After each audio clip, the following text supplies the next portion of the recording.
Happy Monday, everyone. Hope you had a great weekend.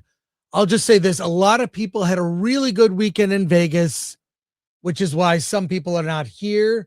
But we have a very special episode of Versus for you today.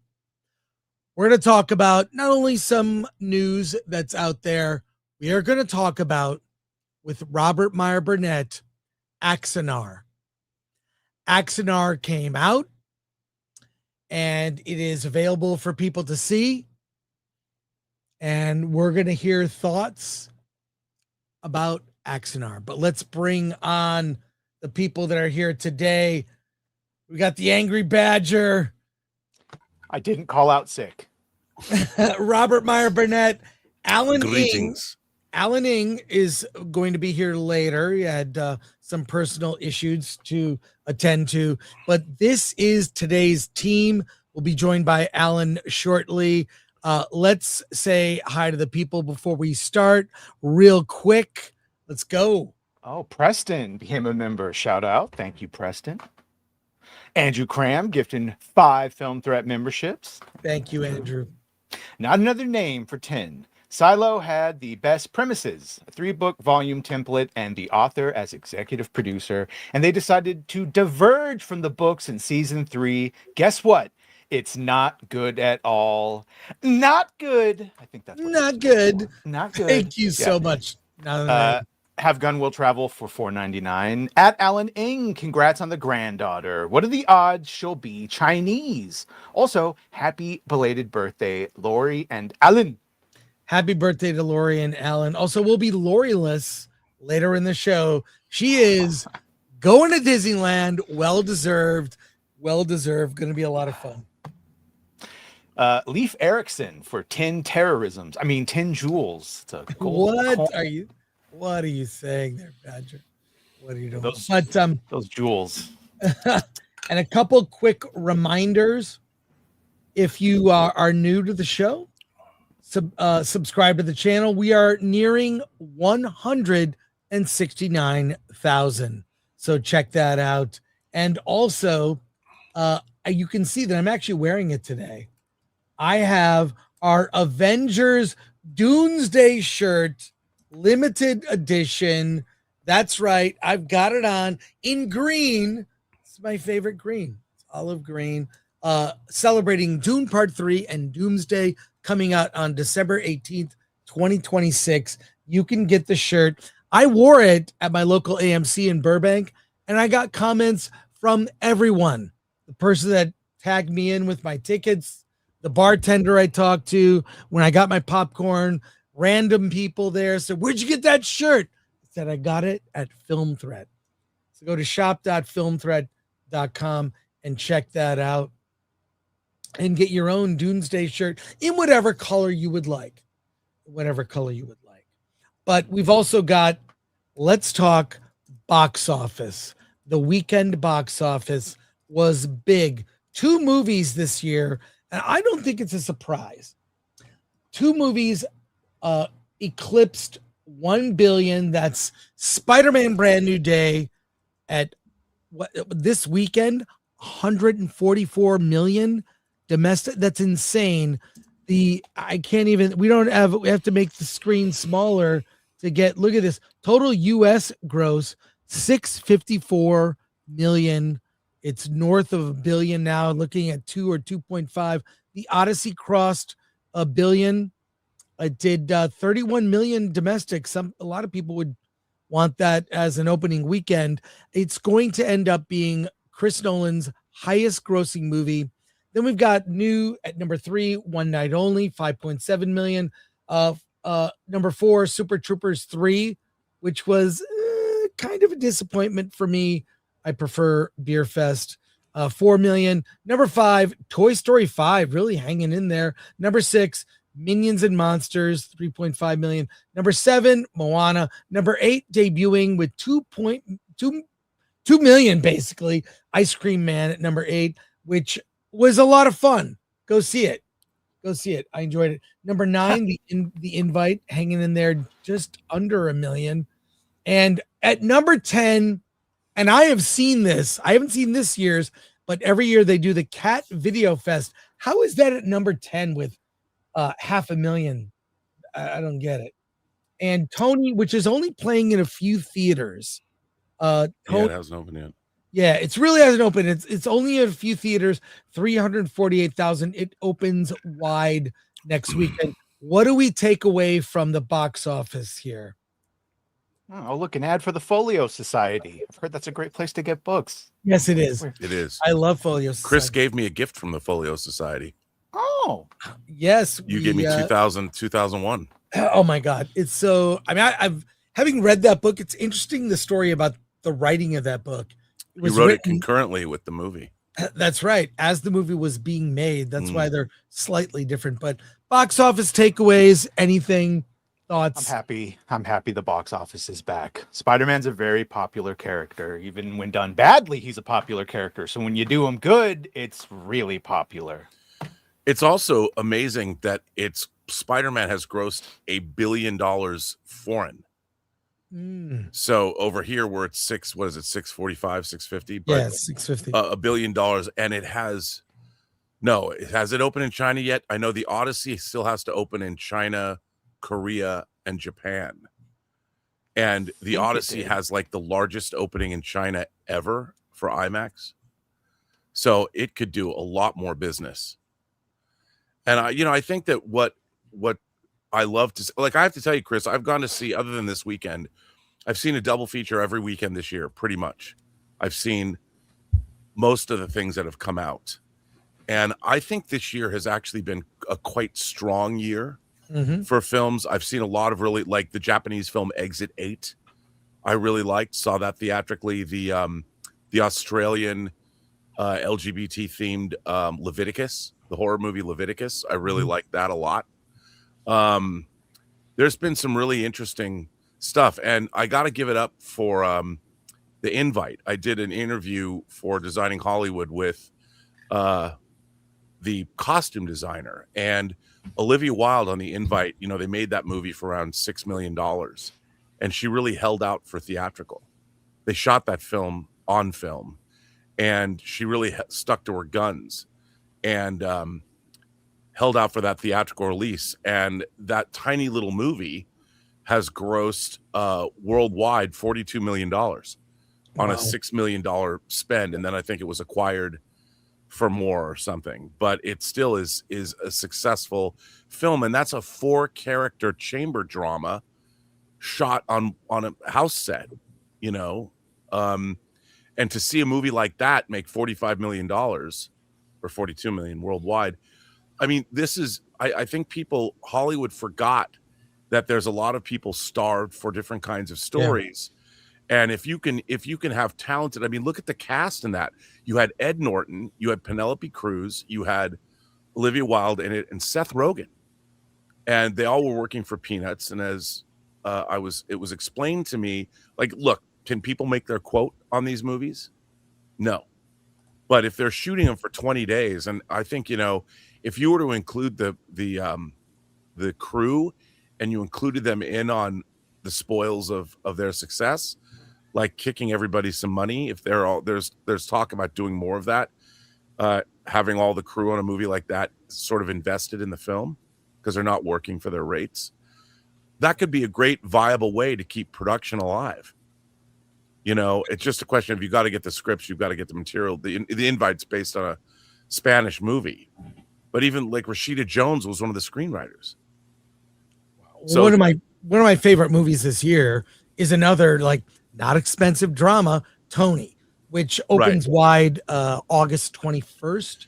So a few weeks, but it's in I believe it's just in a few theaters. But that film also made very small budget.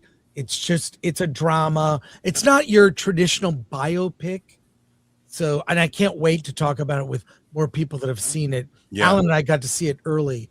Yeah, you've been singing its praises for weeks, and I can't wait to see it. It just hasn't opened around me. But I think that, what this is showing is that going to the theater, I noticed it, like the Odyssey was playing 24/7 at the Irvine Spectrum. Yeah.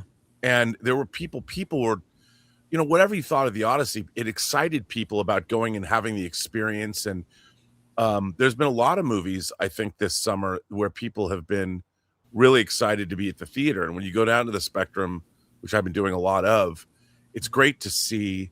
Like when Spider-Man opened, I always judge a movie by how well the popcorn buckets are selling. and Yes! I saw the first show of Spider-Man on Thursday, the 1 o'clock in the afternoon show on Thursday, not the fan screening the day before. When I came out, all of the popcorn buckets were gone. All of the Spider-Man merch. They had Spider-Man blankets. It was all gone. Well, that's it's a good gauge, because the stuff that's left over, there is Supergirl cups and buckets like and a Mandalorian and Grogu and He-Man. They're all over. They put them out on display.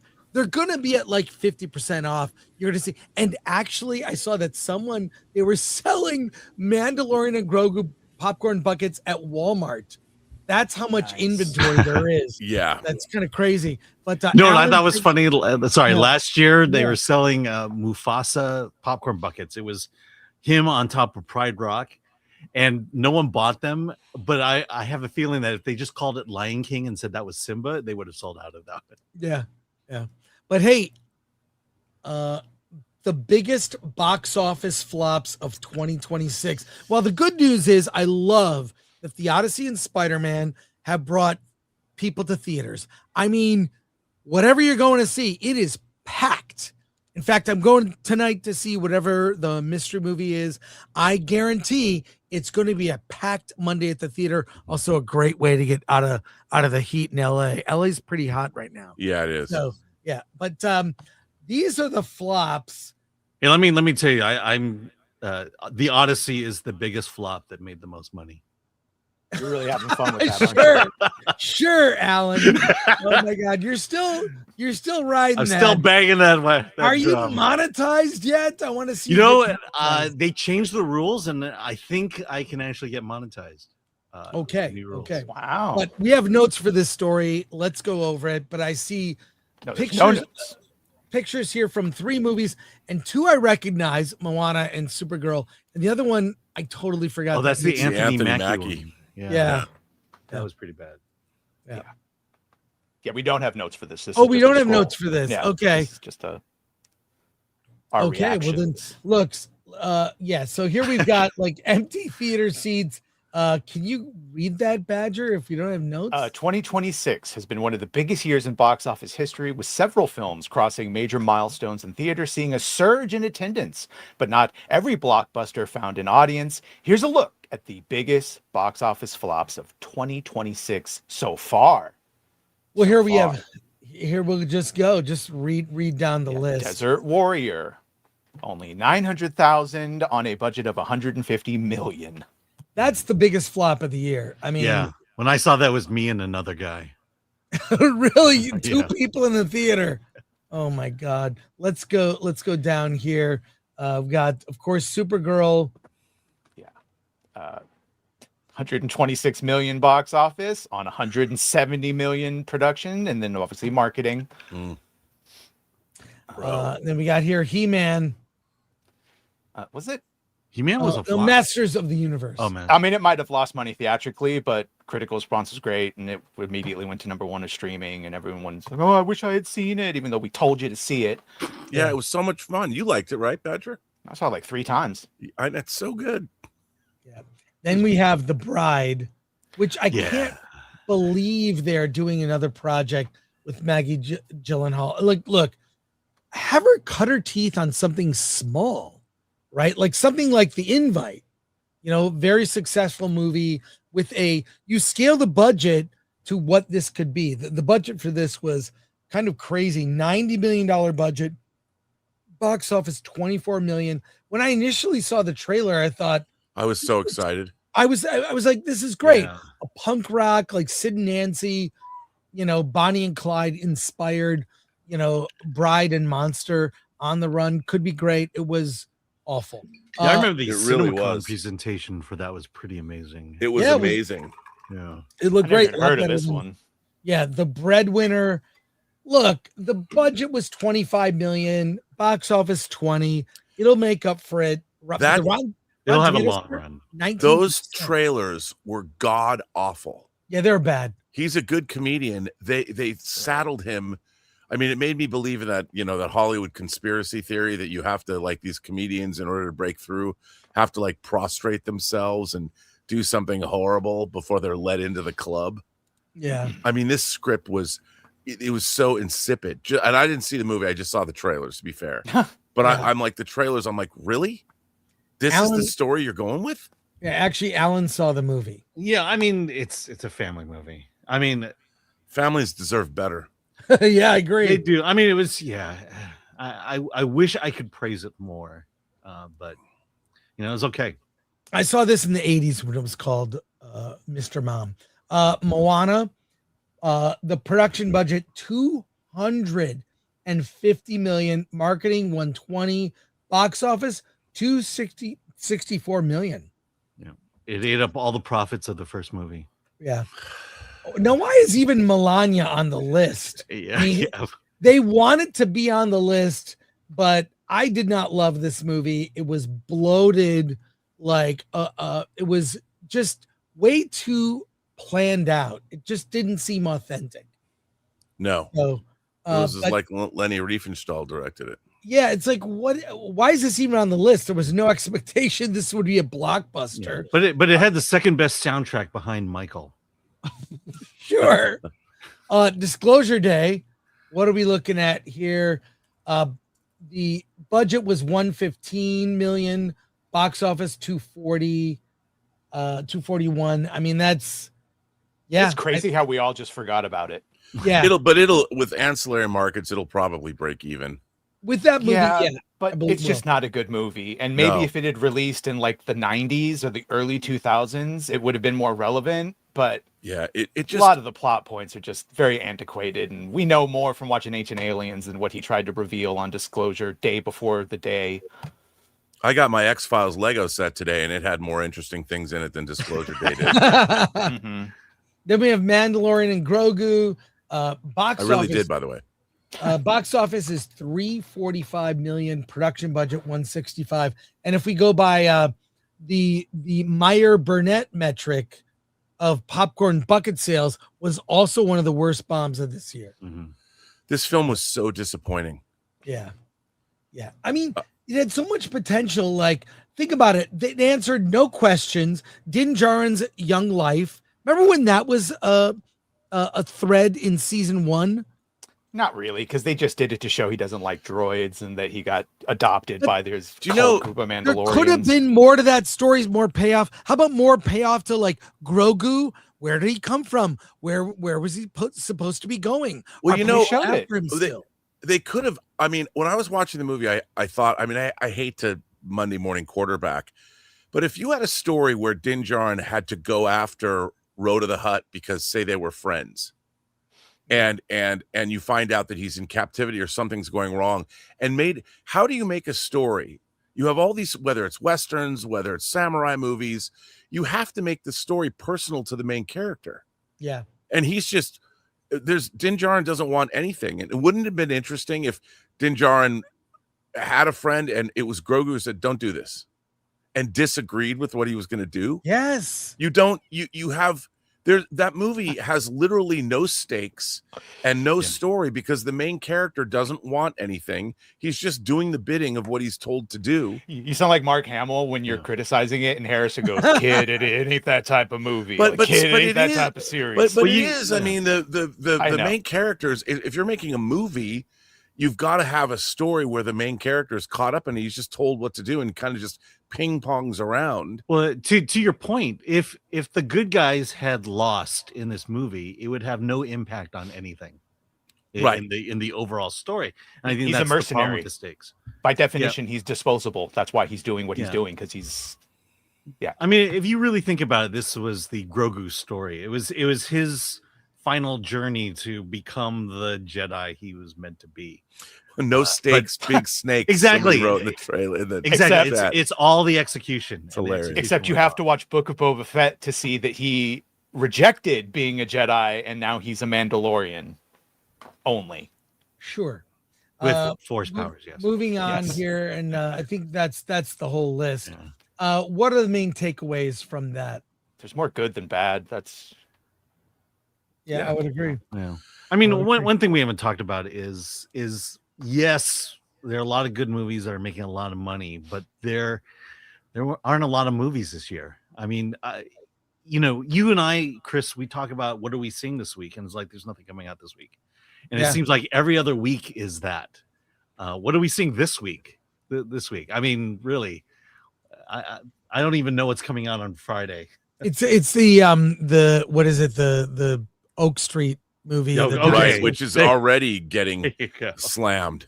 Oh, but dude, when I saw that it's going to be a flop, I'm seeing it on Thursday. I am invited to a early screening tonight. Yeah, I'm but seeing we can't talk about it until Wednesday. Wow. So like they said, absolutely you can't talk about it. So I'm telling you that when I saw that they did the premiere for this movie on the Warner's lot. That's where they did the premiere, not at the, some big theater, not at the Academy, not at the DGA where they do premieres in LA. They did it on the lot at Warner's, and it just felt sad. Have you seen the clips they released? There's one of Anne Hathaway in this weird maternity dress, and then it was J.J. Abrams. I mean, those are I the feel like I've people- already seen the movie. There It's is. gonna go. Oh, sorry. No, go ahead. No, go ahead. No, I was say something totally different. I would say I feel like we're gonna get Anne Hathaway as boss, Ewan McGregor as a weak husband, and then it's JJ, so it'll be an unsatisfactory ending. But it is the director of It Follows, and Right. it's an indie director really getting the chance to step up, and it bums me out. But I will say this: there's a couple of movies coming out in August that I really, really want to see. The director of Train to Busan has Colony coming out, but it's probably not a big release. But we're getting the new Insidious movie, Out of the Further, which I like what we saw at CinemaCon. There's the Jason Statham movie, Mutiny. Yeah, But the movie and we've got Ridley Scott coming back with the Dog Stars, which looks wholly uninteresting to me, but I'll go see it. But that's what I was going to say. Coyote versus Acme. That's end of this month. I can't wait to see Coyote versus Acme. Didn't care about until I saw, unless it was a joke, because I had to further up that Robert Pattinson's voicing the Roadrunner, even though there's no spoken, like he's doing all the or whatever the hell he's gonna do. It's like Vin Diesel doing Groot. I read that essay, and it was like in the Village Voice of the New Yorker or something back in like 1990 that this is based on, I've wanted to see this.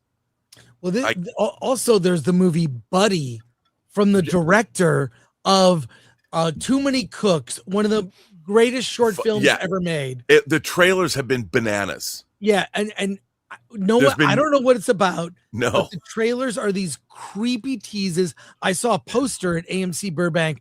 That movie is going to be a surprise. That's also end of this month. So, plus there's Tony, which will wide release August 21st. And I learned today, Ken Russell's The Devils is coming in a theatrical re-release from the new company that WB created called Clockwork. I cannot. It's their first release. Yes. Their first production is Sean Baker's Te Amo.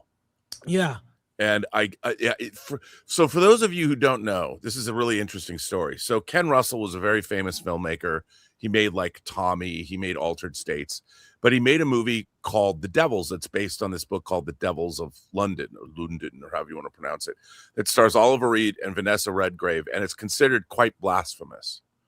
And for years and years and years, you couldn't see it. It was a staple of early Warner Brothers home video, because I used to own a copy of it in like 82. But then it got pulled, and it was a movie that only the very highest up lawyer at Warner Brothers could allow to be released. And they were trying to release it. I think it was Block. I think there's one specific person at the studio who worked in home video, didn't want to see it come out. But it's basically the ultimate nunsploitation film. It's the Star Wars of nunsploitation movies. I worked at a video store, Thomas Video, in Royal Oak, Michigan. And late night, we'd take that clamshell. I remember the sound. The plastic, up, that plastic creak, and put in Ken Russell's The Devils, and it would play as we, closed the store. that movie will freak you out. I've never seen it in a theater. Oh, I haven't either. So I am going to see it when Well, it and opens. it was I think it's been October, edited. October. There's a scene called they call it the rape of Christ. That's a very controversial scene that was taken out. So the only way you've been able to see it, like you can get it on home video, and Mark Kermode in the UK is a big fan of this film. It's been edited too. You can't see. This is NC-17 and it's being released. They just put out the one sheet today, the key art. And this is a really significant milestone. And the fact that Warner Brothers is starting, it's the first thing that the Clockwork's putting out as they plant their flag, is really cool. Well, this is all the the whole kids, thing. all Gen Z should go see this movie. Well, this is my philosophy. Okay, I worked at a video store. I have a self-education in film, a lifelong obsession reading movie magazines when I was 9 years old. Okay, that's how I grew up. And my whole philosophy is there are the top shelf movies, which is all the mainstream stuff. That's Odyssey and Spider-Man. And that stuff is fine.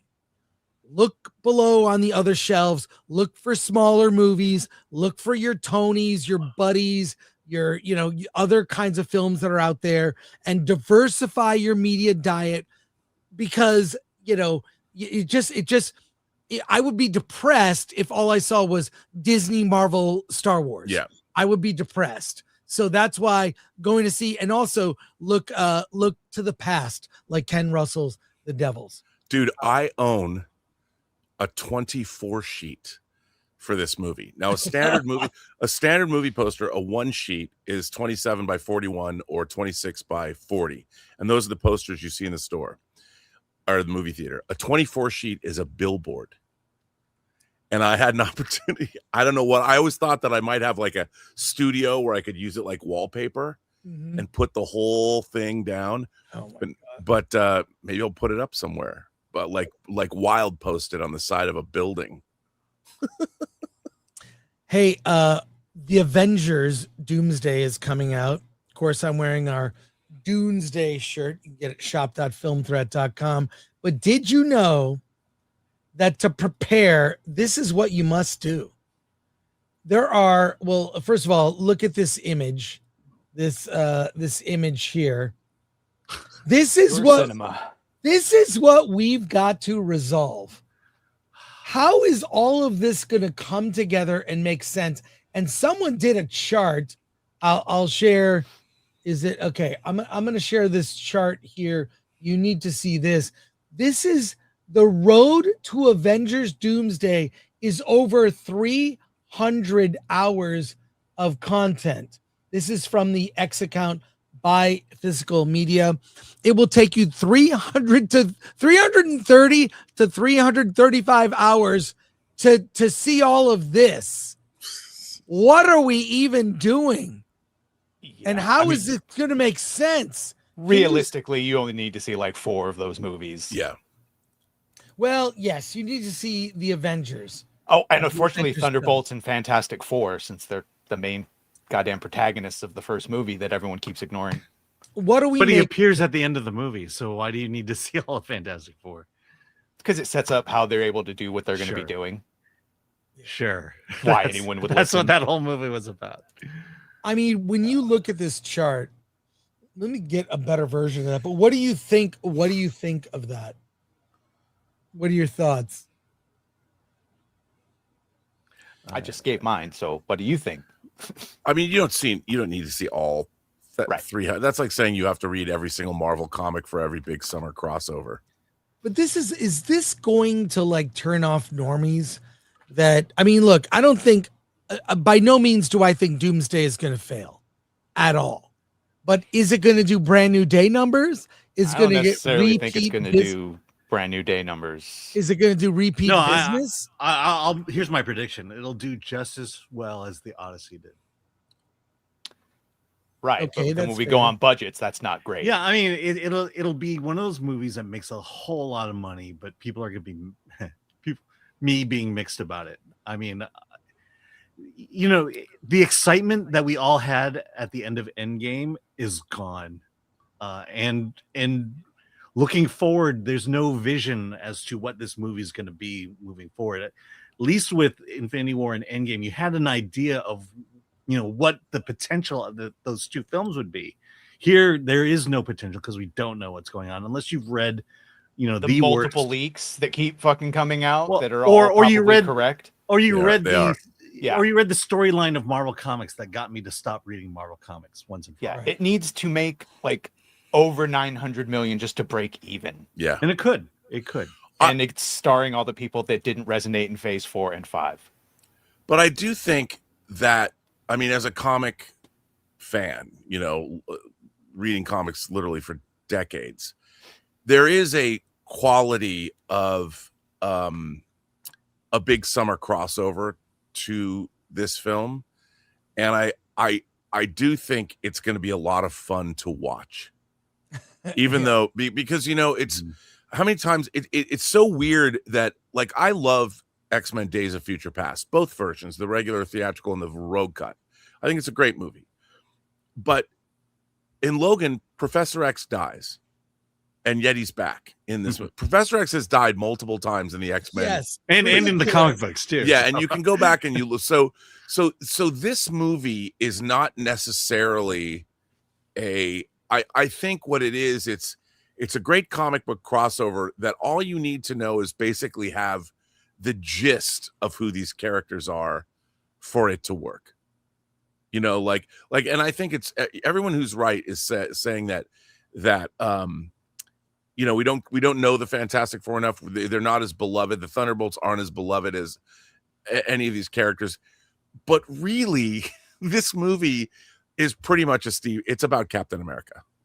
Yeah. There's all these other people surrounding it. Well, Captain America is Sam Wilson now, so it's about Steve Rogers. Yes, it's about Steve Rogers. About T-shirt man. And I do think that I think people are going to have a really good time with this movie because it's bananas. It's just, and I think if you want to go see a spectacle, because we didn't know who Hans Gruber was when we saw Die Hard, but nobody was sitting there going, there was no build up to the taking over the Nakatomi Plaza. I think people will like the first 5 minutes, and they'll like any time the X-Men are on screen, but when it goes to Wakanda or any of the other characters, they're not going to care. I mean, there is a strong Steve Rogers through line. Sure. I mean, there's things in this that I couldn't even conceive of on the page. Let's say that. To your Die Hard reference, Die Hard didn't dominate the opening weekend. That movie got word of mouth and built over time, and Hans Gruber became a great villain because people talked about it and people enjoyed it. He was a great villain because the word of mouth. Are we going to get that with this? I just think Doomsday is going to deliver a hell of a bang, and it's going to be a lot of fun to watch. That's that. I don't doubt from the opening shot. If the opening shot stays the same as scripted. Mm-hmm.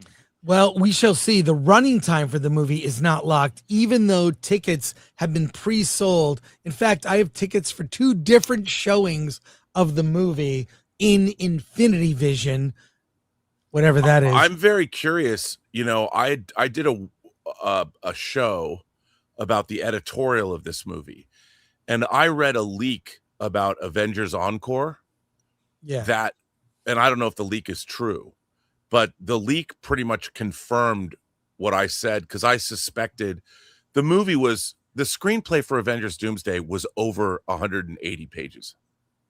Wow. And that if you go by page count, the traditional formula is it's a page a minute. So it's over 3 hours. And when I read it was shorter, those running times were shorter. I'm like, there were scenes in that.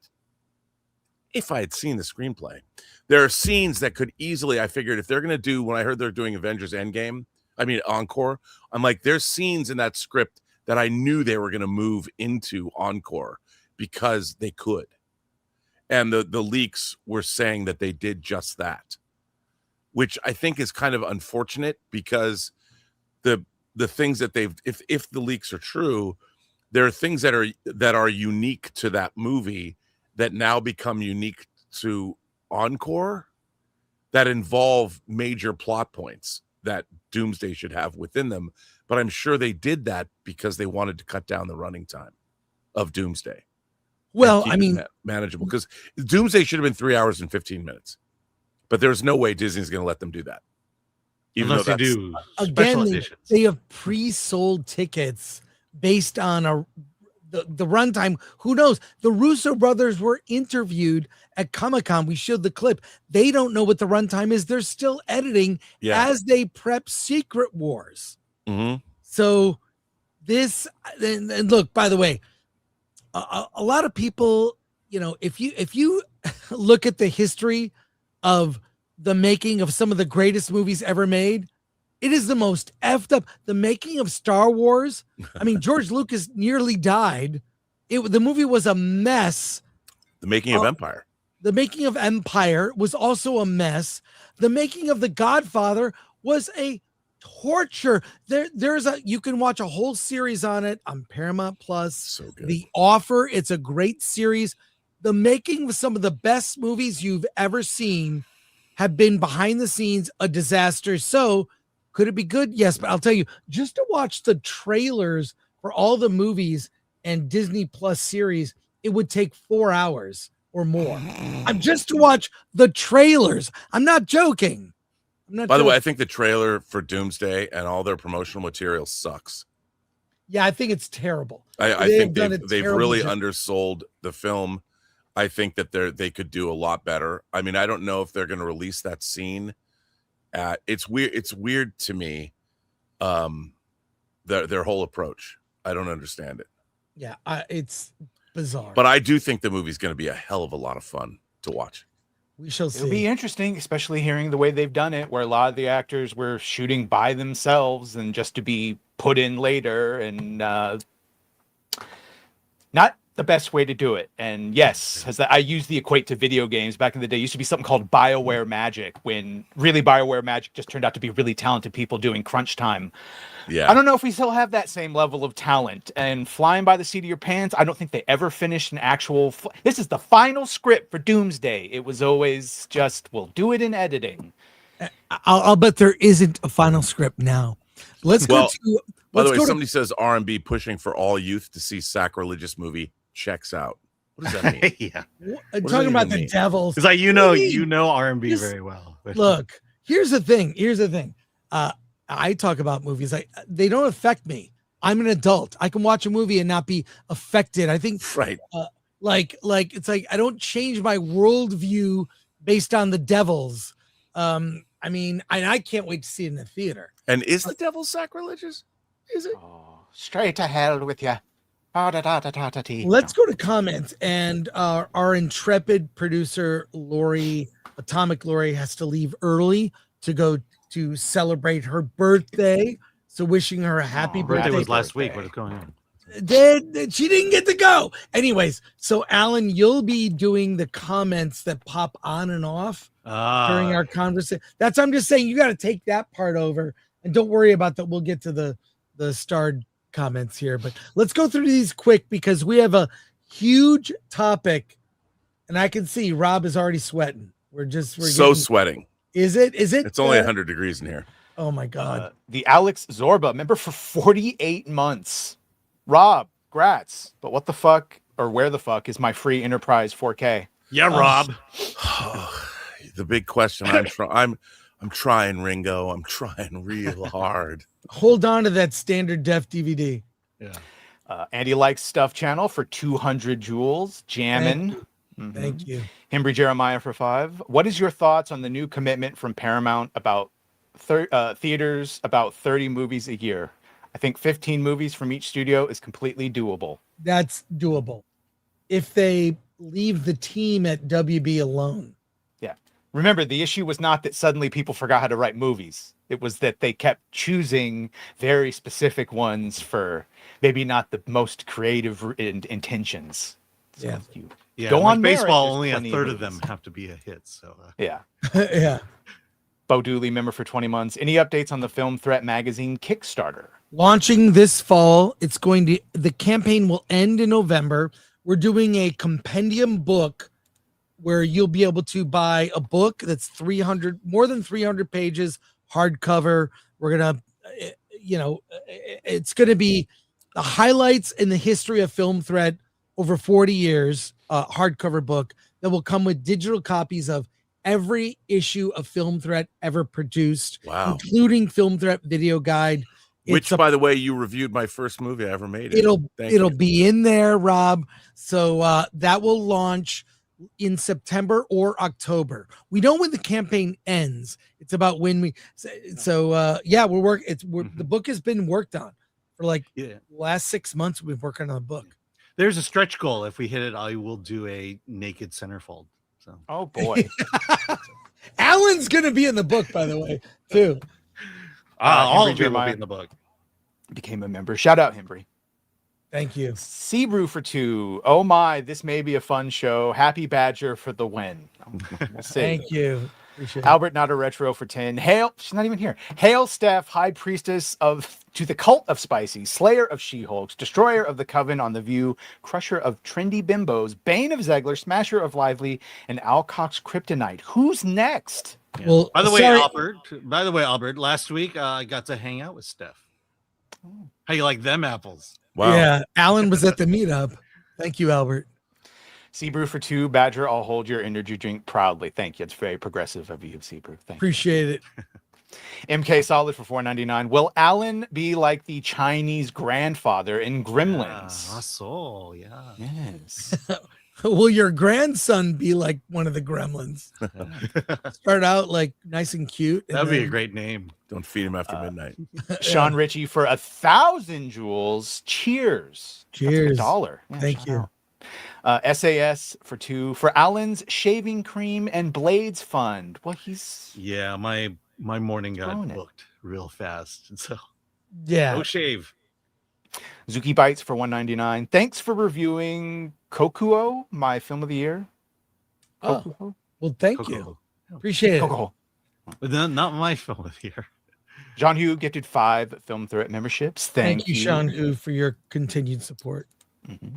Albert, not a retro for 5. Regarding President Trump, I guess I should make sure who's on the show before I send that super chat. I blame COVID for Brand New Day's success. Well, blame Vegas because a lot of people just were unable to make it today, and those things happen. Yeah, Steph was working real hard that day. Yeah, and then GraphWeb for 2 jewels. Thank you. Thank you, GraphWeb. Master Austin for 5. Chris, I enjoyed your live streams from Midsummer Scream. Hopefully, I'll make it next year. Hail. Okay, Master Austin, it was amazing. Had a great time at Midsummer Scream. It's the whole haunt industry. I posted that as soon as I got home. Wanted people to watch that, but they moved it now. You ready for this, Alan? Not in Long Beach? It was in Long Beach. Yeah. Now it's going to Anaheim? It's going to Anaheim. Yeah. At the Anaheim Convention Center. It's going to be August 6th through the 8th, 2027. Oh, happy birthday. I'm going to get a hotel room and go down there. That's going to be so much fun. And that, because WonderCon, that con is kind of done. Kind of done. You know what? They should put it back in San Francisco where it was amazing. Yes, it was a different vibe. Do you remember how much fun we had up in what? I mean, well, that's when you go to North Beach. Well, yeah, that's what San Francisco's that's true. Yeah, but Anaheim for Midsummer Scream will be fantastic. So join in Anaheim. Nick That's cool. Gore for 6-7 jewels. 6-7. Shout out. Thank Nick you, Gore. Thank you, Nick Gore. Can you say that faster? No. Kinsakai for 2. R&B was sorely missed from this show. Excelsior. Oh, Well, thank you. thank you. But I've been here sporadically, but now I don't have to drive. I'm doing the Campy show from home and not on Mondays anymore. That's great. Albert, not a retro for 20. All you need to watch from the MCU is Iron Man to Endgame. Still 19 movies with Spider-Man Far From Home, No Way Home, Black Widow. That is what happened during Infinity Saga. Everything after is Everything after goes is supposed to away after. I think you just gave me a stroke reading that. You have to watch Loki too, or you won't understand where the hell he has his TVA powers. 100%. And you also have to watch Doctor Strange in the Multiverse of Madness. Yeah. I had a stroke and I totally understood it. No problem. By the way, by the time Infinity War came out, everyone who had seen it had seen all the movies leading up to it. Yeah. It's true. Duncan McKenzie for 30 jewels, a flower. Thank you. Joel the lawyer for $4.99. Perfect lineup, 4 all-stars. No one is talking over each other. Make it a regular thing, Chris. What will do better, Dune? See, I was or thinking that. Doomsday? Well, okay. I got to answer. First of all, Joe, appreciate you. Maybe we do a sort of smaller group or rotate people in, like tag in like wrestling or whatnot. But everybody on this show, I like all those people. I like everyone that's on the show. Doomsday will do better at the box office.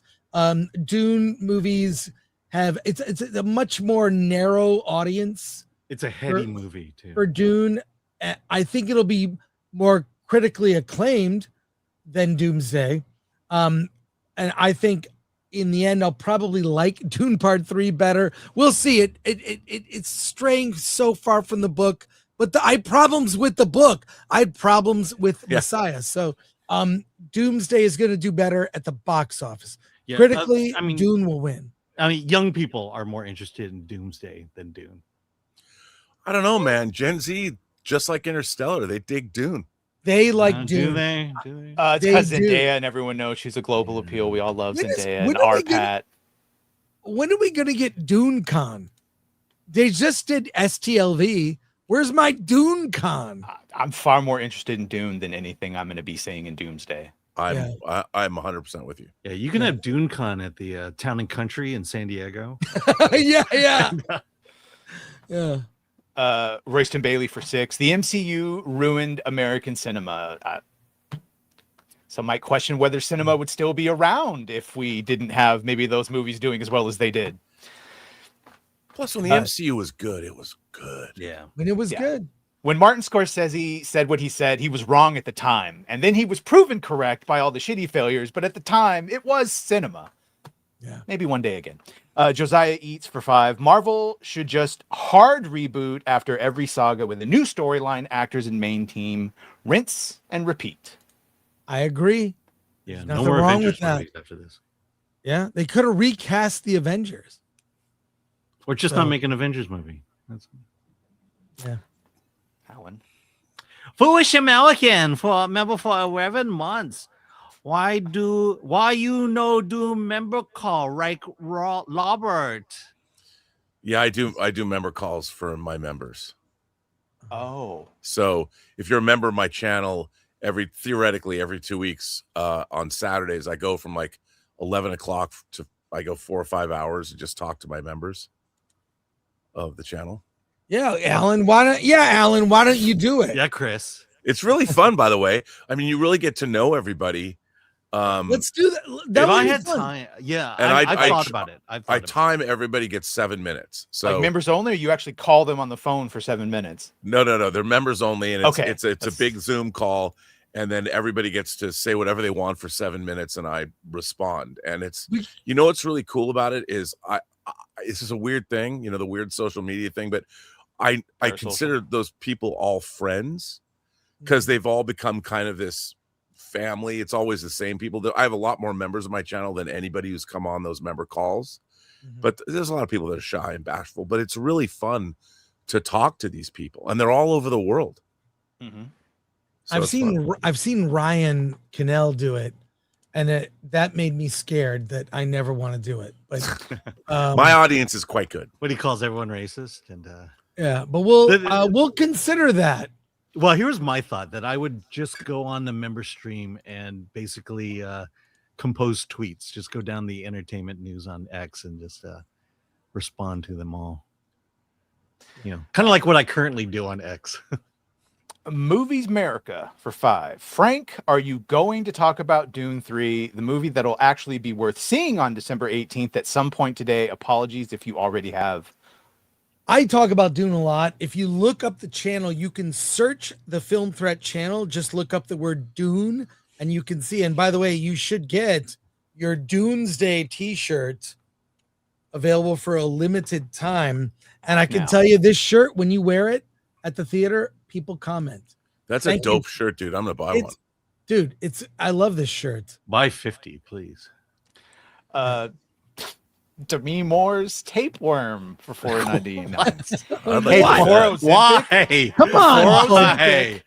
People had to get creative with their weight loss. R&B, I love your voice. You need to do voiceover work like documentaries, etc. Or do you already? I've only done professional voiceover once in my life. You can see this on my channel on the Burnett Work on YouTube. Look up, and I tell the whole story of how this happened.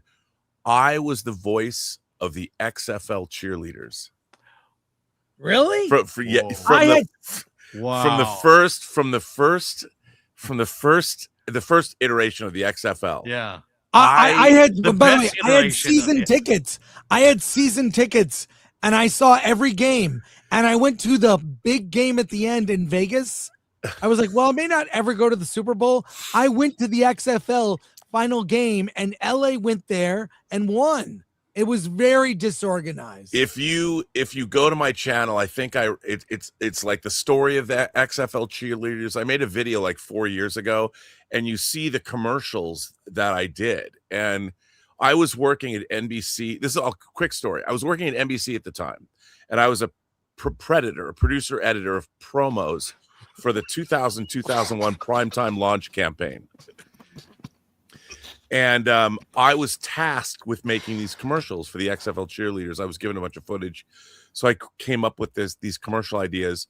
And I went to Vince McMahon, and I had to deliver my commercials to Vince McMahon, and they were approved. And then I did them with Don LaFontaine, the voice that everybody knows. So Don LaFontaine was, and then I got a call back from Vince McMahon's office, this panicked call. And they're like, no, we want that other guy to do the voice. Vince McMahon knows about predators. He knows how to get them. I mean, that was me though. And I'm like, I had to join AFTRA, and I had to hire somebody to direct me to do the voiceover of my own commercials, and couldn't tell anybody. But I made a fortune that weekend. Okay, that summer in residuals. I had XFL tickets. I was at the time, I mean, they were cheaper than going to the movies, was getting season tickets to the XFL. I mean, it was so badly disorganized, and it was, but the players weren't good. They were not good. I remember the I mean, He Hate Me wasn't good. He Hate Me. You could do your nickname on your jersey. He Hate Me. He was the best. It was, you know what? I had fun with my friends. We kind of all got season tickets. I just finally got over the joke about predators. Yeah. Really? Yeah, no, it's all over the chest. What are you Aliens doing? versus They're gonna clip that Finally one. got it. bro. It's a term working in advertising. Well, it's a I've term, all never heard right. the Yeah. term. I was a predator. Yeah. Chris thought Hansen. Chris Good. Now we got Hansen- the yeah. clean cut. You see how this looks? Yeah. Bless you. I got his money's worth on that one. Demi Moore's tapeworm for $1.99. Everyone else is cool too. Ha ha ha. Yes. Thank you. Thank you. The Serious Man, member for 29 months. Hail to Steph. He'll come back. Oh man. Rob will be back. He'll come back. Hail to Steph, DA, Blaine, Meek, and all the absentees. Yeah, they're sleeping in. They're sleeping. They're Yeah. sleeping in. Flying blind on a rocket cycle for $1.99. Good day, all. Yeah, I mean, I got to hang out with all of them on Thursday. So Including a serious man. Albert Not a Retro for $5. Alan, as long as you were respectful, I'll allow you to live. You don't have enough fingers to sacrifice. If you didn't, how do you like those apples? Oh, Jesus. Yes. I'm just saying, I hung out with Steph. Great. Pilgrim Media for $2. What will the Dune popcorn buckets look like? The Dune 3 popcorn buckets. No clue. Assuming But another Alan sandworm. has this one. Whoa! Whoa! Whoa! Slightly You used. came in at an odd time, Rob. I was like, wow, that got me excited. GraphWeb for 2. This segment sponsored by #Cancel Disney Plus. You know, you're always in tune when you do that. Am I? You've got that down, man. Oh, well, I love I it. was the one that started it. It's good. Unfortunately, I was the first to sing it because the Gregorian chant from Halo. And now everyone does it, and I'm sorry about that. I got to meet the Royston- composer of that. But... Yeah. Oh, Marty McDonald. Yeah. Royston S. Bailey for 6. I sometimes talk to my member. Yeah. Go lay down the law. What are you talking about? Corporal Jenkins for 2 jewels. Silver Star. So Silver Star. Connor Dorian for 5. Did you see that Warner Brothers is racing against time to do their vision of A Nightmare on Elm Street internationally before Paramount? Yeah, it's wild. What difference would it make if it The came right out there, before? those rights bifurcation. Oh, okay. Because somebody, I think it's they have the rights to the original Nightmare on Elm Street, the first one, but not the sequels or something. That's weird. I don't know. That might be a character that you it's just can't do Hollywood without Robert Englund. Corporal Jenkins for 900 jewels. Duckling. I mean, Alexander Skarsgård couldn't do Freddy Krueger. Ooh, Jackie that's Earl not a bad Haley idea. could, like, they try to make it serious when the humor is kind of the point. Javier Roca for 440 jewels. Uncle Alert. I think that was to Robert. Uncle Alert. Oh, But the first one was pretty serious, wasn't it? Yeah. Yeah. Okay. Rob Lego Patriot for 10 jewels. Happy Poop. Happy poop. John Wayne for 10. Money is no object for anyone who can create the most delicious pineapple anti-gravity cake in the entire universe and without any trickery or illusions like magnets, mirrors, or suspension. Thank Seabrew you. for 2. I was a predator, R&B. That was me. You spelled it wrong. Predator, Ditor. Yeah. Predator. Padre for 20. Mr. Sinister cloned Jean Grey. Could he be Metzger? Always appreciate your shows and thoughts. Question is why? Yeah, why would we they do that? care? Yeah. Yeah. Yeah. I mean, 3 different actresses have played that character, Jean Grey. So. And only one Wolverine. Francisco for 5. Ice Cream Man. Yeah. Really? Ice Cream Man greater than Spider-Man Brand New Day, greater than Odyssey, greater than Her Private Hell. Someone had to say it. Alan, keep the grift going, brother. No, he's not going to stop. He's not. I went on a block spree over the weekend, blocking people that were just annoying. And then I dropped a statement about just people like and dislike movies. Who cares? It's weird. Jason Nelson for 2. Shout out to Rob. I'm not a member, and show still cool. Well, oh, well, thank you. Become a member of Rob's channel. yeah. By the way, I'm going to drop the link to the XFL Cheerleaders Oh, should we watch Can we it? play it? Or in can the we? chat. Can we Yeah, play it? you will not get. Well, the thing is, I do. Just- No, I can't. do like a 5-minute intro, but if you go to the first, just zoom ahead to the first commercial. I put it in the chat, so the link is in the chat. I'll put the link in the private chat too, because I do the whole story about how I became a predator. Let's save it for the end of the show. Put it in the private Just play the chat. commercial. Yeah. So if you go, if you go to the first there's like 3 commercials, and one of them stars Karen McDougal, who was Donald Trump's mistress. Yeah, who dated Donald Trump? Yeah. Oh my God. I remember this. This is so good. Let's save it as a treat for the end of the Yeah, show. everyone stick to the end. We'll do it. But because we've got an important breaking story. If we can make $1,000 in super chats, we'll play. During San Diego Comic-Con, something happened that a lot of people did not know about, and it went unnoticed. There was a lot of news out of Comic-Con, Avengers, Doomsday, lots of news out of there. And this happened during San Diego Comic-Con. Alec Peters finally dropped Axanar. He had a live in-person event during Comic-Con where you could see Axanar, and he his final version of whatever Axanar is. Rob is going to bring us up to date. Here is a video with Alec Peters talking about the premiere of Axanar during San Diego Comic-Con. Let's Hey everyone, it's Alec and I am in San Diego at the Digital Gym Theater scouting for this weekend's premiere of The Gathering Storm on Sunday, July. Now everybody knows the Digital Gym Theater. Oh, sure. Except I don't know and I've never heard of it. And the 28 people who showed up to the premiere, they know it too. Let's keep watching this. 26. We're premiering here at 2 o'clock in the afternoon and having multiple shows, 2, 3, 4, and 5 o'clock. So it's a small theater. There's only 52 seats, and that's why we're having multiple showings. We're going to be showing Prelude to Axanar, followed by The Gathering Storm. So you get to see both of them on a big screen, maybe a medium screen, because it's not a really big theater. So it's not IMAX, but we're really excited to be here. It's a beautiful facility. It's right in the heart of downtown San Diego. So if you're here at Comic-Con, please send me an email, alec@axanar.com, and I will give you free tickets. Tell me how many people you got, and we will hook you up. And we so look forward to showing you The Gathering Storm on Sunday, July 26th. Now, if you're at home and you're not in San Diego at Comic-Con, that's okay, because at 1 o'clock Eastern, we are going to be releasing it on YouTube.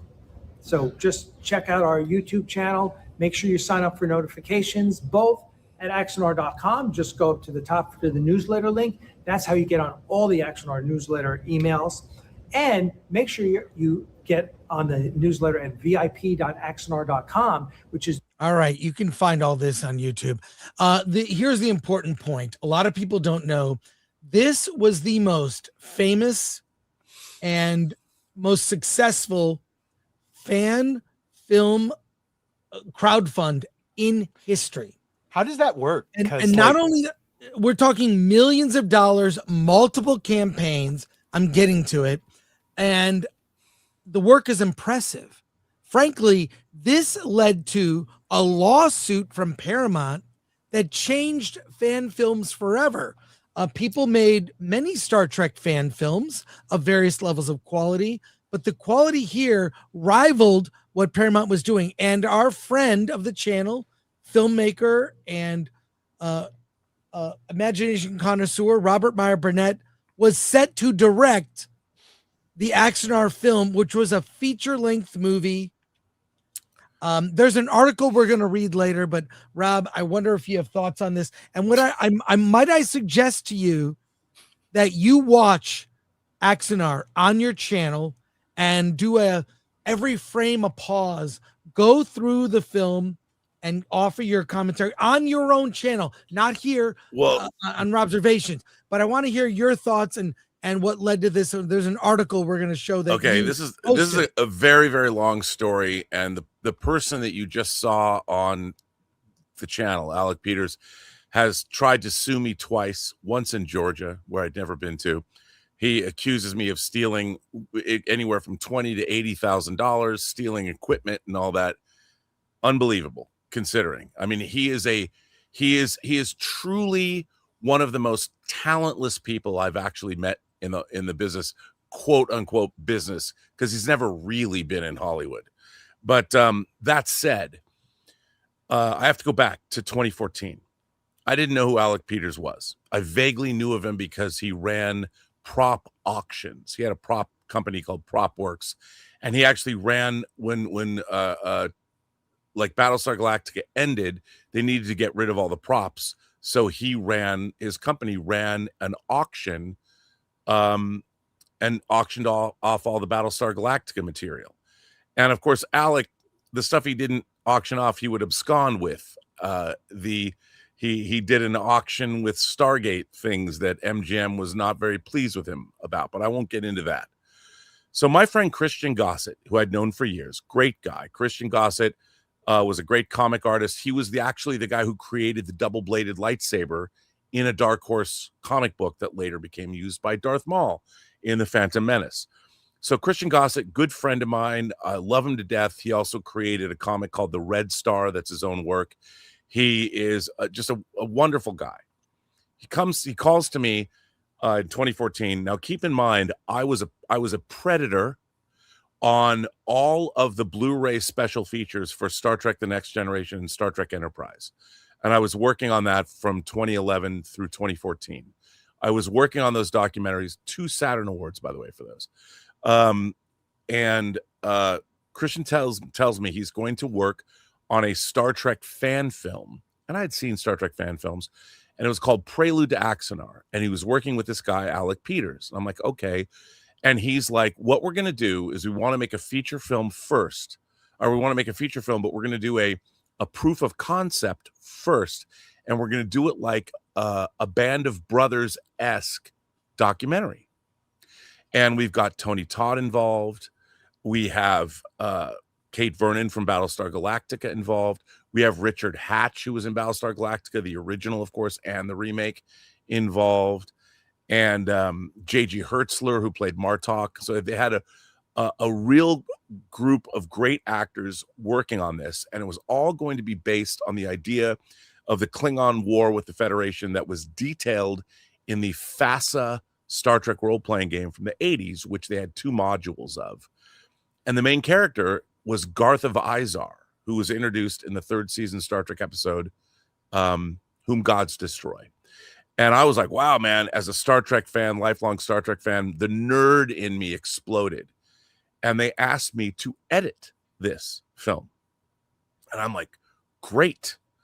And they were going to ask for $10,000 in a crowdfund. And they crowdfunded in March of 2014, 10 grand. They made over $100,000. Amazing.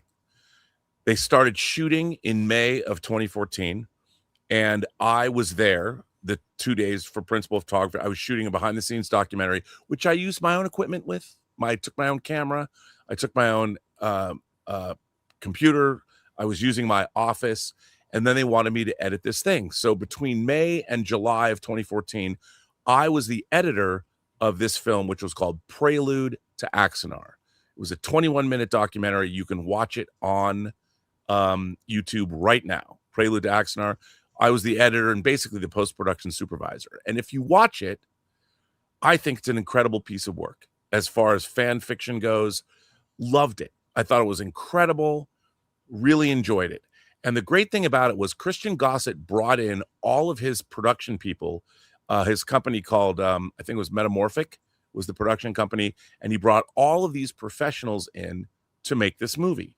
We shot on a real soundstage. We had real makeup effects lab that Mel, that had worked on real Star Trek, was doing the Klingon makeups. Incredible. The whole thing was incredible. It went off without a hitch. All the actors, I interviewed them all. They all talked about what a great time they had. Beautiful, beautiful, beautiful project. Went off without a hitch. We showed the premiere was at Comic-Con in 2014. Gigantic screen. And I'd been working on this thing, editing it all, by the way, in my own office, provided my own equipment and everything. It was glorious. Great, right? Now, we are going to make a feature film. Well, here's the thing. Alec Peters, the impresario, and all of this was really his idea. I give him all the credit for it. The problem was he wasn't front and center with this project. He didn't, because he's never made a movie before. What does he know about making a movie? But like so many people, and when you're a narcissist and you want to be adored by people, and what he wanted was the adulation of being the impresario behind this whole thing, he decides that he wants to get rid of everybody that made Prelude to Axanar great, and he's going to take control of the whole thing and make it himself because he fancies himself uber producer, even though this is the only thing he's ever produced. And he didn't really produce it. He kind of stood by and watched it all. And I'll never forget, when I was shooting documentary material the day that we were making, or the 2 days we were making Prelude to Axanar, he was basically just wandering around, like watching everybody doing stuff. He had no idea what anybody was doing. So anyway, I don't know how long you want me to tell this story. No, keep going. Okay. We have an article that breaks it down too, but let's hear what you have to why say. don't I leave it there? Let's just, because it's here. So Prelude to Axanar was a huge success on every level. It was a great production. I loved working on it. I love working on it with everybody. I was given really pretty much total creative freedom in terms of how I wanted to finish it. I work with Tobias Richter, our special effects artist in Germany, who I've continued to work with on feature films. Alex Bornstein, who I met, the composer, who's amazing. I got him a job on a movie I was editing. He got another job on another feature film, and we work together on my audio drama. I'm releasing his soundtrack soon, and I hope to have a feature that he's going to work on. So still people I've worked on. But that was going to be the proof of concept to raise the money to make the feature film that Christian Gossick would also direct. And we made over $1 million using Prelude to Axanar as our proof of concept. And I'll leave it there. And that's where things started to go south. Well, before we go to the actual story we're going to read that breaks it down, I'll take I'm 150 or 100 foot view because I'm a friend of yours. I was a friend of Alec's inner circle. Sure. I went to Star Trek Vegas many times. Alec was there selling props. He was a prop dealer, auctioneer in that space. And I knew you. I remember you delivered that hard drive. You drove it down. It was crazy. Oh, and yeah. That was electric. When you showed Prelude to Axanar, it was like this. The only other time was Troops. When Troops played. And when Prelude played, it was, holy crap. Fans are making better Star Trek than the professionals. I have to say, I've got to give this up. I worked with Bing Bailey, who is the colorist and the DIT on Prelude. He and I, at the last minute, one of the guys who did our backgrounds, a guy named Tommy Kraft, who's an incredible, he made his own hour-long fan film. Incredible. They wanted to change all the backgrounds. They didn't like Tommy's backgrounds. They wanted him to make changes. And that means I would have to drop in all the new shots. So I missed Comic-Con. I missed Wednesday, Thursday, Friday of Comic-Con because I had to finish Prelude to get it ready for the premiere. And Bing Bailey and I worked on Prelude till 6 a.m. on the Saturday of the premiere. Then I had to get on a train. Otherwise, I would miss it because I had to get to the theater at noon in order to do a tech run through. Dude, I've never been so exhausted in my entire life. So shout out to Bing Bailey and getting there and doing all this work and getting it done at the last minute. But we did get it into that theater, and you were there, and it was insane. It was so insane. So was my boss at CBS, right. Ken Ross. It was insane.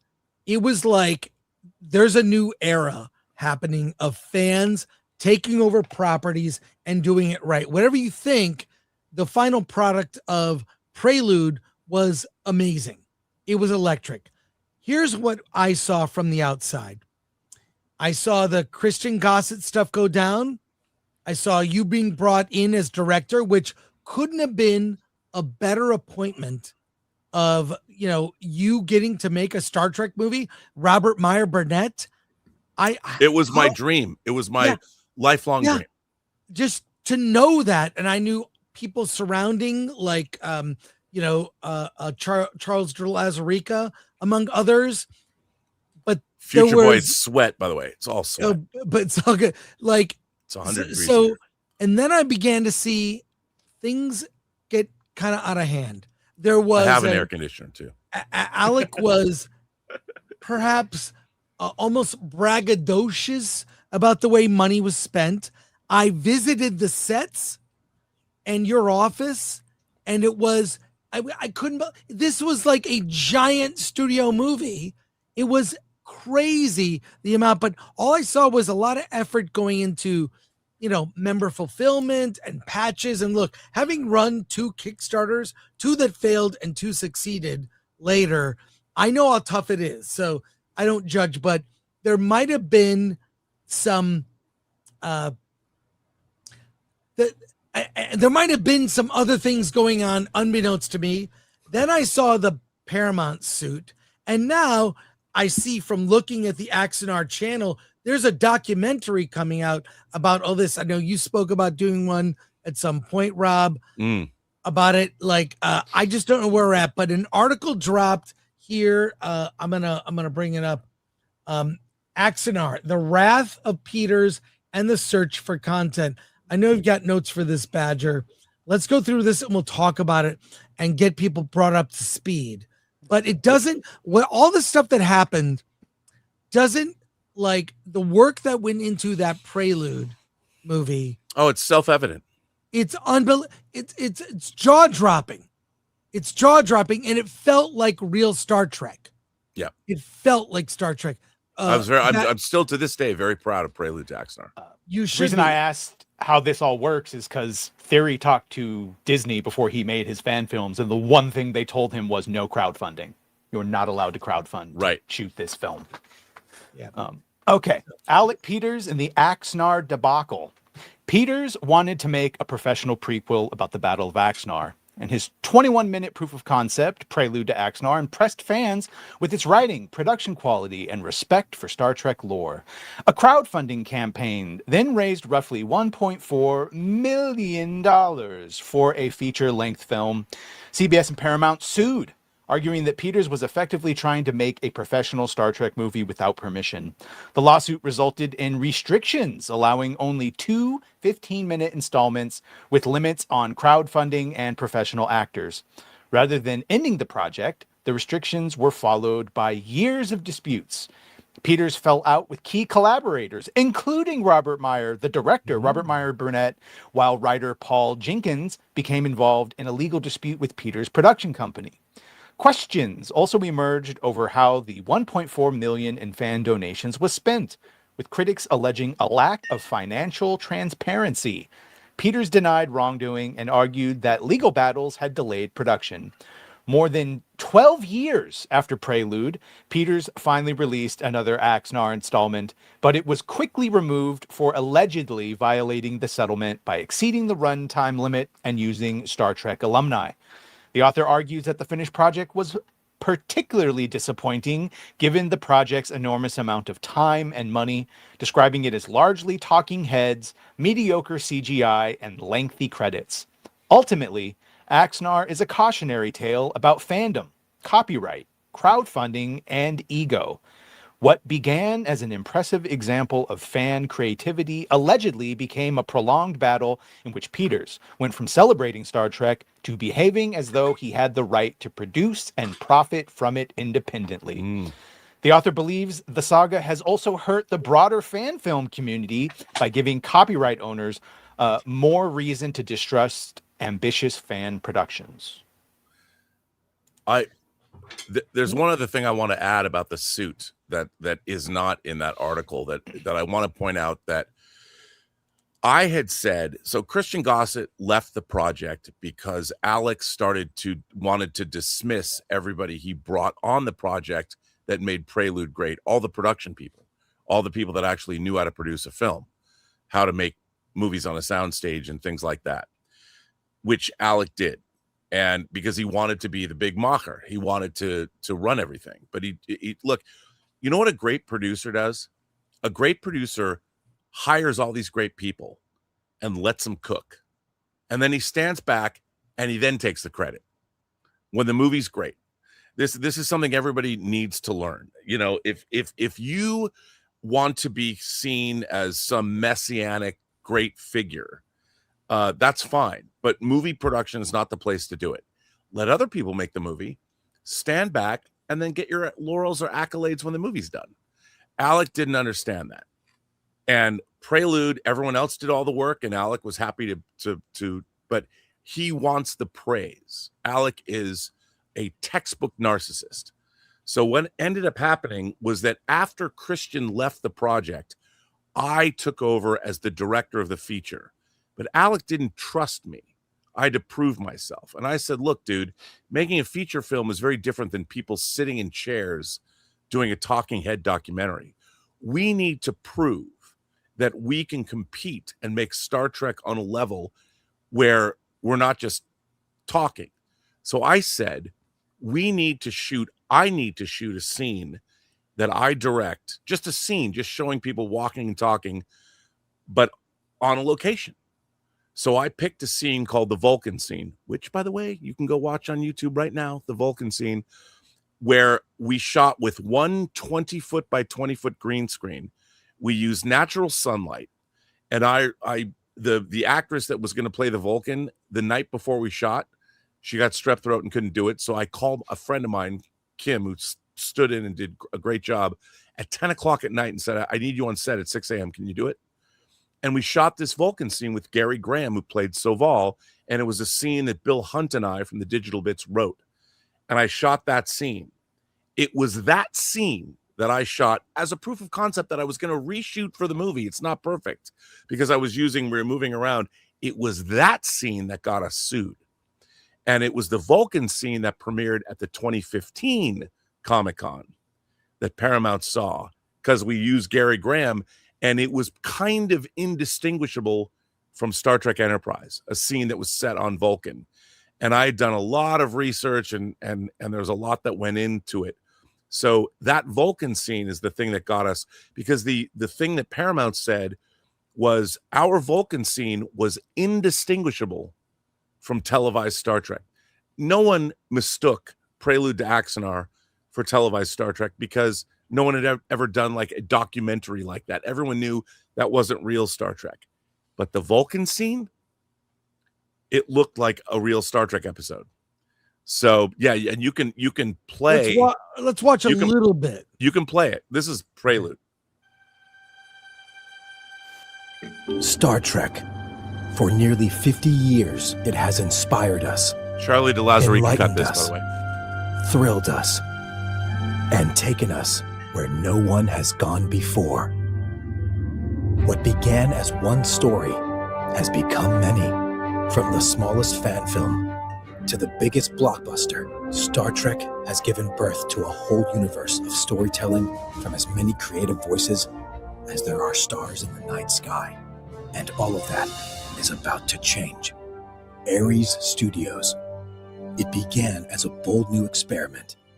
It became one of the most successful crowd-funded film projects in history. It continues as a fan phenomenon like no other. But now, Star Trek is going to be taken to a whole new level. Enjoy this world premiere sneak peek at what comes next. Prepare yourselves for Axanar.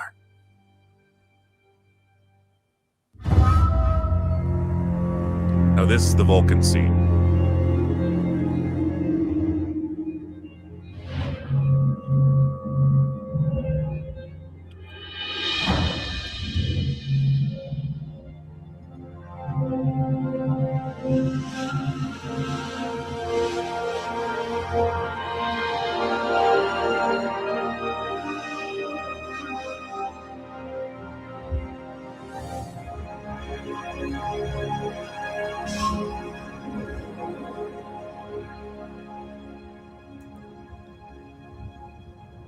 I sense your disapproval, Soval.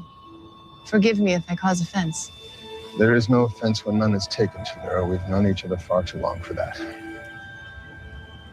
I fear the Council is making a grave mistake. The vote is cast. Ratification, but a mere formality. Vulcan will secede from the Federation. Minister, the Klingons began this war to shatter the Federation. Our exit will ensure that outcome. Will not our exit end the war, and thus bring peace with the Klingons? Peace is not their goal. If Vulcan secedes, other member worlds will follow. Divided, we will all fall to the Empire. But what good is a Federation that does not listen to us? We warned the humans that reckless expansion would provoke the Klingons. Why do you favor them, Soval? When our people were lost, it was the humans who led us back to the teachings of Serac. They have united us, world upon world, in common purpose. Your connection to them goes beyond logic. Perhaps. Humans are impulsive. They ride the tempest of their emotions, but they grow stronger doing so. No. This is just amazing work, Rob. And Shot in a parking lot with one 20-foot by 20-foot green screen. I mean, you can watch the whole scene. I recommend go to the Axanar channel, watch the whole scene. But as I watch that, I'm thinking this scene is better than anything I have seen in recent Star Trek. And also, I know, were you at Star Trek Vegas? Yeah. Yeah. Okay. I wasn't there, but I watched a ton of videos over the weekend of people who were there touring the floor. You know what I didn't see? Anything from modern Star Trek. There were props, there were models, there were t-shirts and costumes you could buy. I didn't see one thing from Starfleet Academy, and someone did a walkthrough of the entire show floor. Nothing. So, and just watching this just now, I'm getting chills going, we could have had something that was epic and real.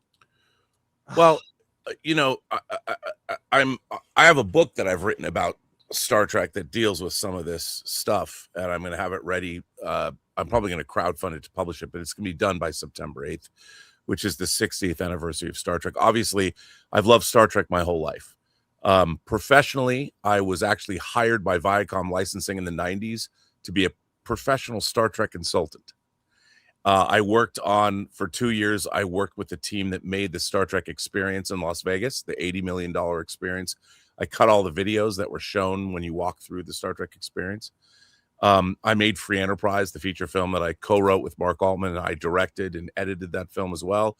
And then I spent 3 years working for CBS and Paramount, making all the documentaries that are on the Star Trek Blu-ray, Star Trek The Next Generation Blu-rays, and the Enterprise Blu-rays. And as an aside, the man who greenlit that project, Ken Ross, was a hero of mine, even though I didn't really convey this to him, because he was one of the people that worked with Andre Blais starting the home video industry in the late 70s with magnetic video. So, I mean, I called him the Tony Soprano of network executives. I never told him how much of a fan I was of him. And because I'm there to work on Star Trek. And I didn't want to be like, oh my God, dude, you were there at the dawn of home video when Andre Blais bought 50 or licensed 50 movies from 20th Century Fox. I was so excited to work with him. And he made everything possible for our documentaries, to the point where you can watch it online. I got to host a 25th anniversary documentary or conversation with the entire cast of Next Generation. It's me moderating, and it's on the season 2 Blu-ray of Next Gen. Oh, you brought up the company Magnetic Video. I had so many of their VHSs. I remember the intro. That was oh my God, it's a magical era. I don't want to. We got a lot of chat comments and questions about this, but I'm going to leave it to you, Rob, and your channel. Now that this is out, and you weren't even aware of it, I brought it to your attention. And you weren't aware that it's like it was premiering at Comic-Con. It's kind of crazy. I mean, it's the look, the whole thing got so ugly. The lawsuits, Paul Jenkins, I was testifying in a lawsuit for this within the last year. I had to go to Georgia. Alec Peters sued me in Georgia, which, by the way, it got thrown out because that was totally illegal. You know, he couldn't do that. He's claimed that I stole money as if I had access to his bank account. And he said all kinds of things, but check this out. Alec Peters, when I was in Georgia, he goes, hey, maybe you want to come by and see the new studio, Rob. And then he sent me an invite to come to San Diego to see that new Axanar. And it's like, oh wait, you pillory me anytime you get a chance, and at the same time, you invite me to come see your new Axanar. So I should say this, Chris. When I was working on the feature film, all I got to do was pre-direct a lot of the visual effects sequences with Tobias Richter. You can go to my channel. There are 3 documentaries I made: Axanar Origins, Part 1, 2, and 3. And you can see the development and where my thoughts were at and what we were doing for the Axanar feature film. Those 3 documentary pieces are on my channel, the Burnett Work, on YouTube. So just go Axanar Origins, and you can hear me, and I take you through all of the effects. You can see the development, how I worked with Tobias Richter to create Starbase One. Alec used those effects in his new film. No credit for me. No mention of me. Well, I think a lot of people have issues with Alec over the fact that he He flew too close to this fan film. Well, it's funny fun. that you say that because he like- doesn't even understand the Icarus maneuver, which Careful, I designed, Icarus. and you can Yes. see it. You can see it. Him and this just unbelievable guy named Mark Edward Lewis, he was into crypto. He told guys how to meet women, and he was co-directing these movies. They did a short film called The Icarus Maneuver that was also removed from YouTube, where they apparently did not watch my Axanar Origins disc to understand what Icarus even was and what the Icarus maneuver is, which I designed, and they used it wrong. Do you warp close to a sun for the gravity well? No, the whole point is you come up. What you do is you go to the sun, slingshot or thing? you go to a planet, and then you fall. You do a 180 degrees turnaround and fall back down to the earth, or fall back down to the. And I based that. Here's another thing. I based that on something Sulu does in Vonda McIntyre's, the first original pocketbooks Star Trek novel, The Entropy Effect from 1980. And the Vulcan woman that you saw talking to Saval is actually his wife, Talera, a character I got from Margaret Wanderer Bonanno's Star Trek novel, Strangers from the Sky. But if you asked Alec Peters any of this, he wouldn't fucking know. But the deal is that it changed things for fan films. This lawsuit from Paramount against Axanar, and then the fallout, and Alec Peters just really exploited. I mean, I gotta kudos to him. I haven't seen it yet. Kudos to him. He actually finished it. He did. Okay. But this you know what? And over I a will give him decade. laurels. It took him 12 years or 11 years, but he did finish it. And for that, he should be lauded. But he finished it using stuff I did. He finished it using stuff Paul Jenkins did. And he sued us both. And he ate a lot of sushi at restaurants. Yeah. And burned a lot. And by the way, he might not know this, but I'll admit it. I have his bank account statements. So one day, if I ever had to talk about what and who and things, I do have receipts. I have all the receipts because I realized why spend the money to go after him for everything he said about me. It's not worth it. I'll continue to do my work, which stands on its own. Well, let's go to comments, but I want to remind people to please stick around. I've got one great news topic I can't wait to share with you guys. And then I also I found the XFL cheerleader video of which you spoke. Alan, if you would start from the top and go down, I have to have a quick bathroom break. I'll be right back. I'll be right back. All right, here we go. Rob Lego Patriot for $1.99. Film threat with 4 hosts or 7, always a good time. Thank you, Rob. Rated M for 10 jewels. Happy poop. Yay. Foolish American? It's just 1,000 jewels, though. Loot box. By the way, he was in my member call. Foolish American? Yeah. Oh, very cool. Oh, so Great guy. Rated M for another 10 jewels. Shout out. Happy poop. Yay. Do we get this one? They double up, or My did you thing just do is them again? no. I Yeah. think my thing is All right. Your thing is scrolling messed like up. crazy here. Andy Likes Stuff channel for 100 jewels. High five. High five. Flying Blind on a Rocket Cycle for $1.99. Contributing to Blind on a Alan's rocket cycle. Odyssey grift. Yes, his Odyssey grift is going Yes, very it could well. actually become a real grift. Yes. Donald J. Skywalker for 5. 42 years ago today, I was in the theater watching Red Dawn on opening day. Everyone keeps saying Dune gets all the PLF, but in MI Endgame, PLF opening day. What? Yes, it was probably in THX. By the way, Wolverines. There you go. That's a Red Dawn reference. Albert Dada Retro for 10. Google search 6 actresses have played. Yeah, Jean Grey. You forgot the kids in the flashback scenes. Rob, a predator. I thought he looked familiar. Didn't Horatio beat you up in an episode of CSI Miami? I told you not to say anything. You know what's going to happen to your parents now? Seabrew, if you want candy, this is not the thing to go. Seabrew for 2. Badger, I sent you a DM on Twitter. Don't laugh too much. Yeah, I saw it. Albert Not a Retro for another 10. Credit where it's due, Rob. I saw some footage of Prelude to Axanar on YouTube, and it was great. I'm sorry everything fell apart because of that crook. It messed up a lot, especially Star Trek Continues. I think that Star Trek Continues is amazing. I mean, in terms of they did 11 episodes, the crew that made Star Trek Continues, their premise is where they're going to take you through season 4 and 5 of the Enterprise's 5-year mission. Again, there's some controversy there, but if you want to see, in my estimation, the greatest Star Trek fan film series ever, it's Star Trek Continues. It is. Some of the episodes, I mean, the writing, again, you're dealing with people that, but when the writing was good on that show, it's a really amazing experience to watch Star Trek Continues. The best episode was the Mirror Universe episode. Except the opening of it. But that's a long story. But Didn't you're a guy right. with great hair appear in that show? I was in briefly.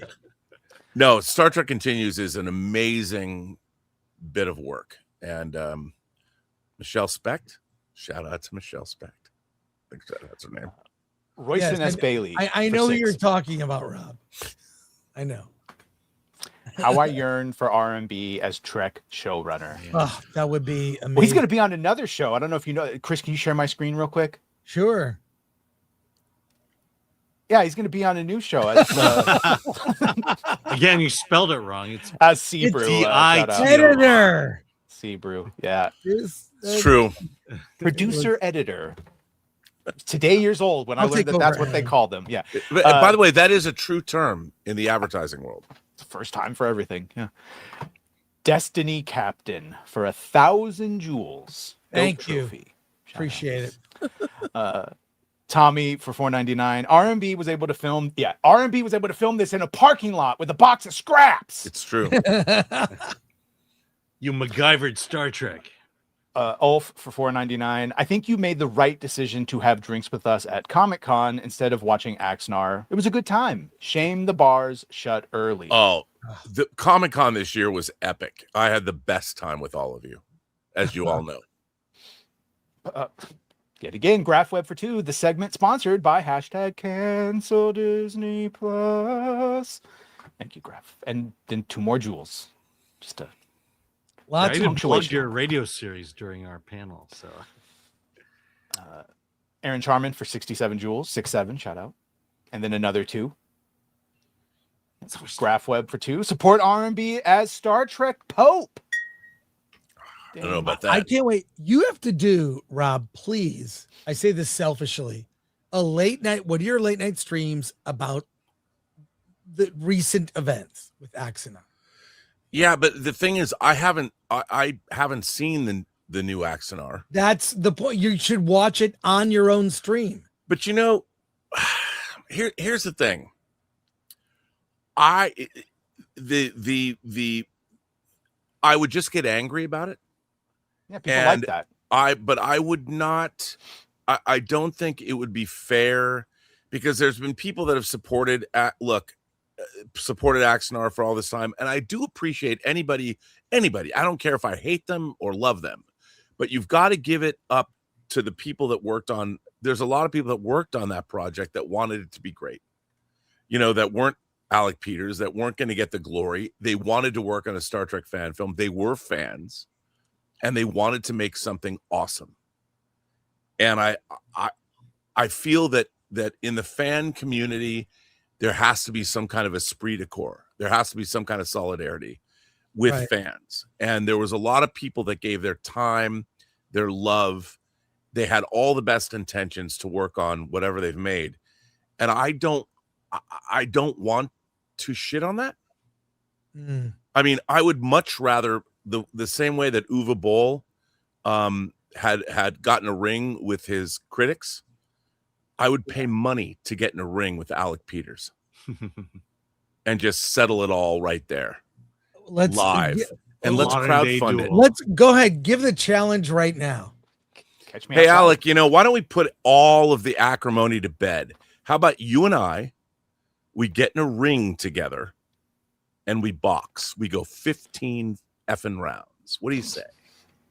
I don't know. I guess I would be worried for both of you physically. Is there a different? Don't worry, competition? man. I will train. Could it be something different? I have concerns. Never get into Dude, a ring I'm with on a predator. creatine. Don't worry. It's all Okay. All right. Creatine. Couple more. I have a good treat. Mike for $11.99. Terry Metalis, where is he working now? He's with Disney, correct? We were just talking about him. Terry Metalis is a showrunner of Vision Quest that comes out October 14th. I bet he'll be at D23. He 100% will be there. The Richards Art member for 6 months. Only person on earth to trust with Trek is RNB. That's right. I agree. I wish I had the career to be able to back that up, though. Hey, let's get this. Trust me, all this stuff relates. Brad Pitt says AI could help more mid-budget films get made. This is from Variety. This article is causing a bit of controversy. Badger, you have the notes. Give it to me. Pitt believes AI could help solve one of Hollywood's biggest problems, the shrinking number of 40 million to 90 million movies being made. He argues that AI could make expensive visual effects more affordable, allowing filmmakers to produce ambitious stories without blockbuster-level budgets. For Pitt, the key is how the technology is used. He isn't necessarily, excuse me, I'm dying. He isn't necessarily seeing AI as something that destroys filmmaking jobs. Instead, he sees it potentially making certain productions financially possible again. Pitt becomes much more cautious when AI is used to recreate an actor's performance. He acknowledged that AI could potentially replicate one of his performances depending on the filmmaker directing the technology, but there's a major problem. An AI version might produce Pitt's appearance and mannerisms without reproducing the actual creative decisions he made as an actor. That's an important distinction for Pitt. AI can potentially imitate the result, but imitation isn't necessarily the same thing as performance. Pitt also discussed body scanning, which has become increasingly common for visual effects, stunts, and de-aging. He's been scanned for roughly 2 decades, but he's always put contractual protections in place requiring that he own the scans and that they be destroyed after they're used. Comments highlight one of the major concerns surrounding AI in Hollywood: who owns an actor's digital likeness and what happens to it years after a movie is finished. For Pitt, that distinction appears to come down to human identity and emotional authenticity. What do you think? I mean, Axanar, Rob, could have been made far easier with the use of AI. Is that something? Oh, you could have made the whole thing with AI. Yeah, I mean, like, and I'm sure it would have been better than what Alec made. And we just saw Star Wars Theory's Vader project, which by the way, zero AI. Can I give him a shout out? Please. Extraordinary. It extraordinary. got me excited about Star Wars again. When Mace Windu shows up and like the stakes, like it felt personal. And it was all hand animated.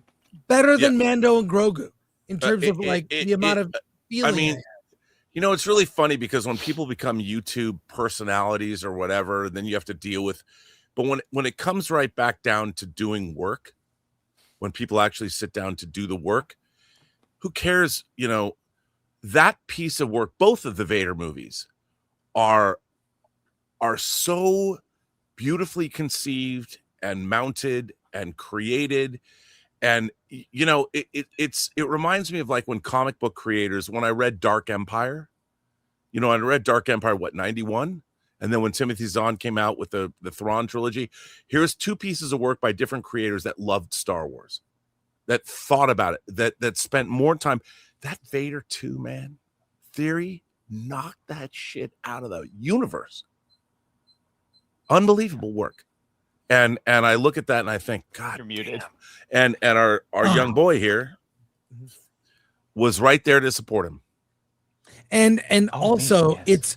it was Mr. Badger. It was angry. Made Angry was not angry when he was supporting Theory's work. Very happy. But it very was happy. It was made with a love of Star Wars, not by some corporate edict that we have to have 8 hours of programming on Disney Plus. And look, I'm just excited that people like Star Wars Theory, things like, you know, like whatever you think, Axanar, putting the controversy aside, that I really think the future of fandom is fan-made work. I want to share something with you by Charles Curran, who is an AI artist. Would you watch an entire feature film, the Goonpocalypse trailer reaction? I'm going to even take that off. We're going to watch this 2-minute trailer. Would you watch this movie? Let's see. I just want to see your thoughts. Sex bots go mainstream tonight with the nationwide release of the model Stacy. 2 years in, birth rates are collapsing as sex bot stocks continue to. The year was 2030. Nothing went like we thought it would. When AGI arrived, it came with a pair of fake tits. Wait, what?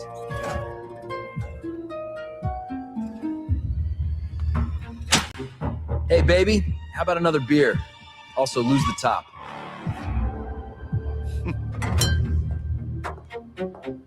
No, I'm not ready to go again.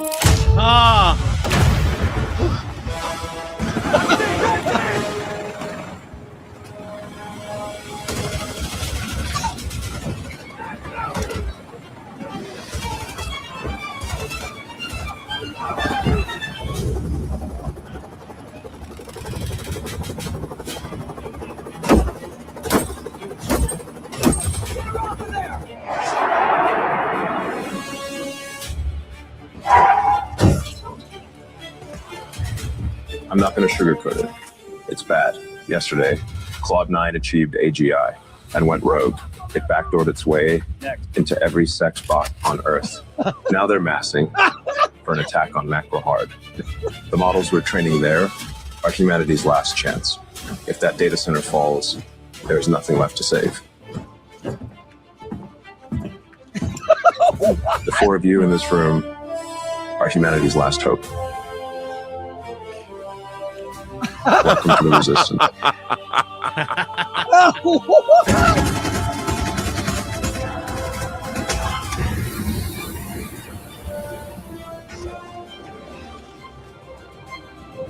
All right.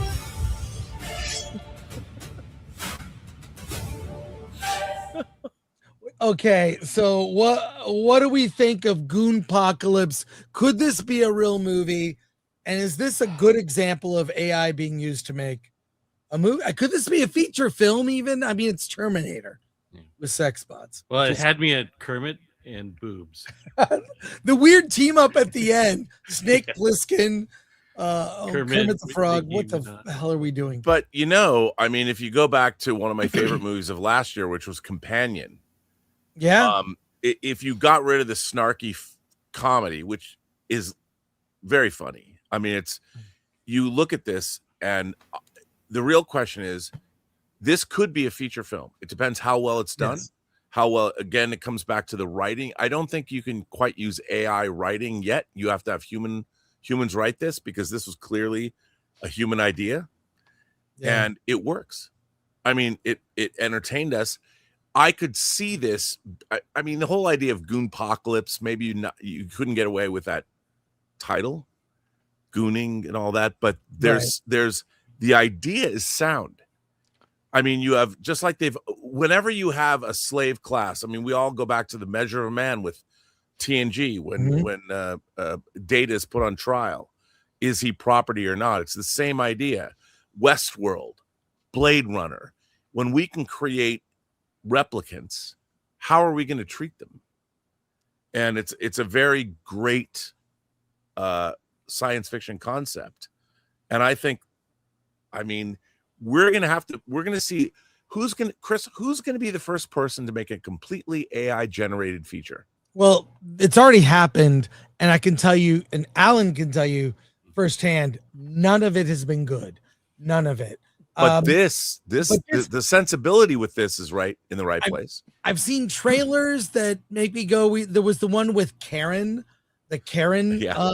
one, which was like Karen as like a John Wick. That was fun. This one, I mean, they can do trailers and memes.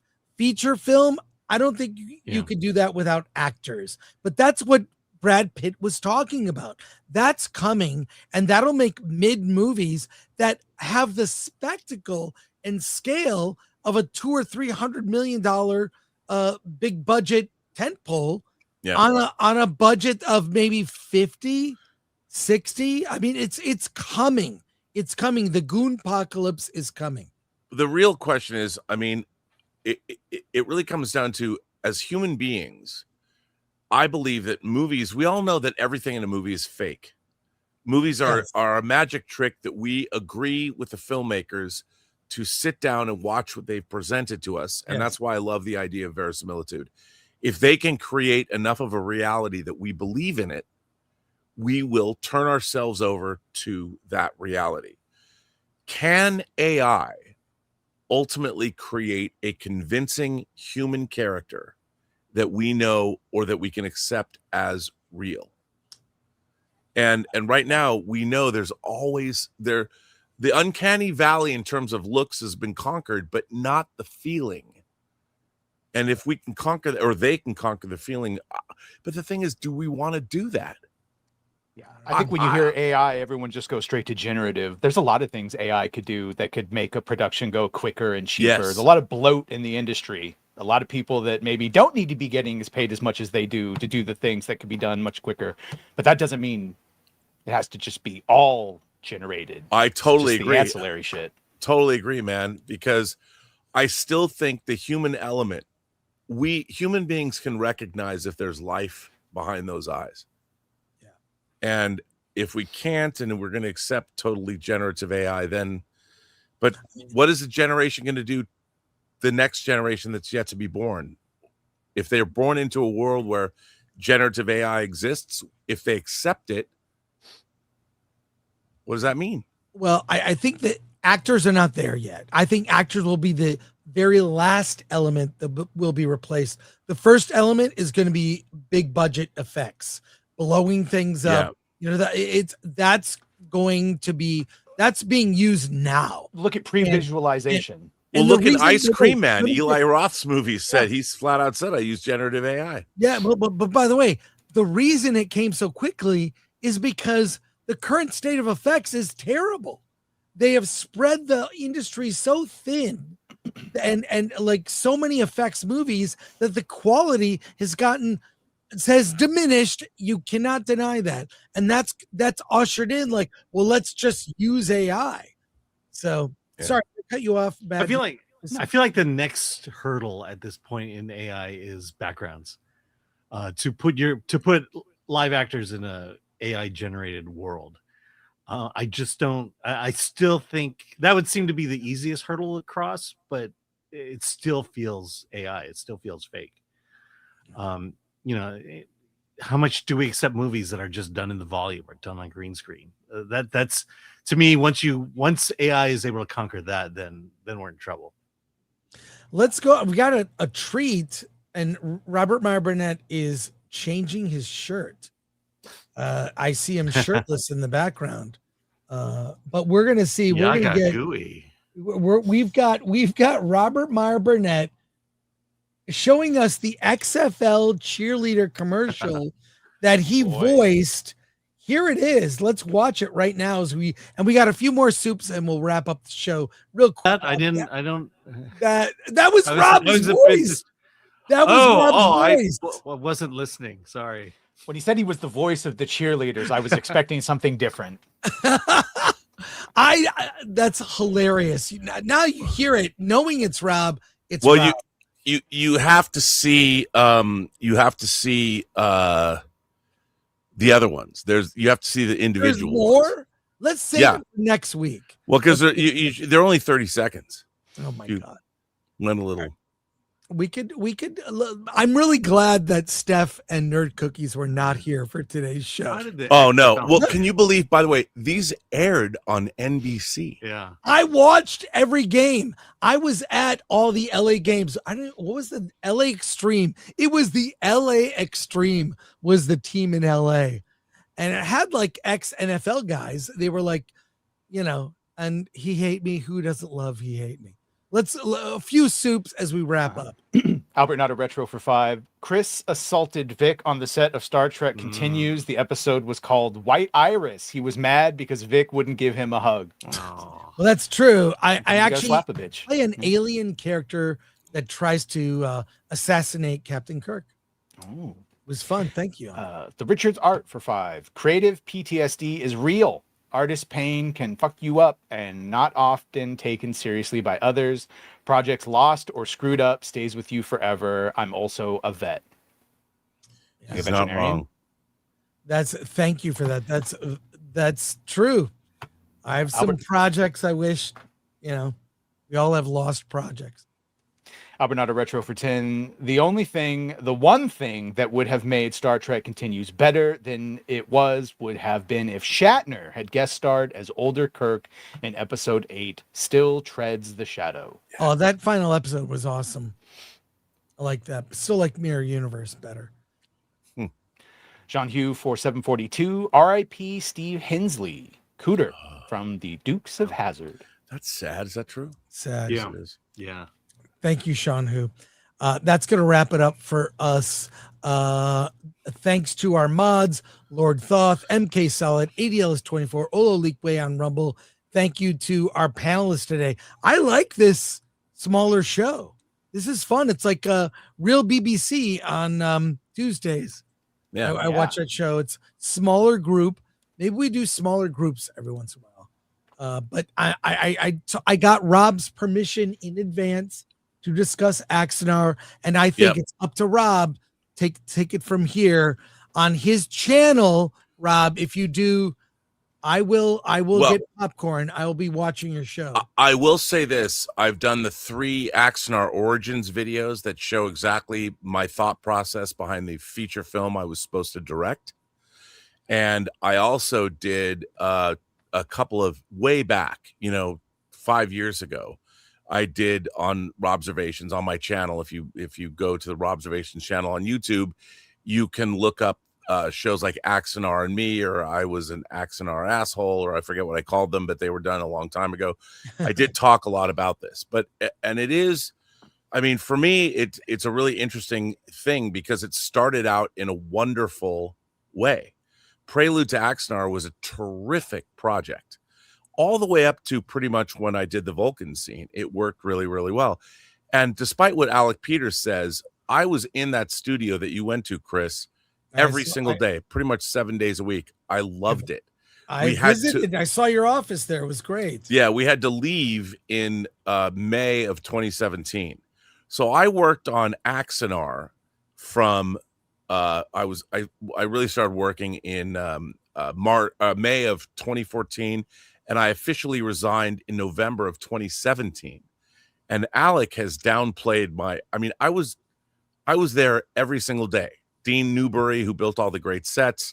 Whatever he wants to say, it's all ridiculous because I put in more time than he ever did. So, and you can watch, again, the Axanar Origins part 1, 2, and 3. Check them out. They're a little goofy. I know that I was being funny when I made them. But if you watch them, you can see what Tobias Richter, our visual effects guy, was doing. And apparently, they've continued to use the effects that I conceived of and directed in 2015 in their Axanar movies 12 years later. So will they give me credit? Probably not, but whatever. And you know what I should release is the feature film screenplay that Bill Hunt wrote that I was giving him notes on. That's the real thing. That's what we wanted to make. But Alec didn't like it. Go to the Robservation channel for more from Rob. And we got a last minute from Albert.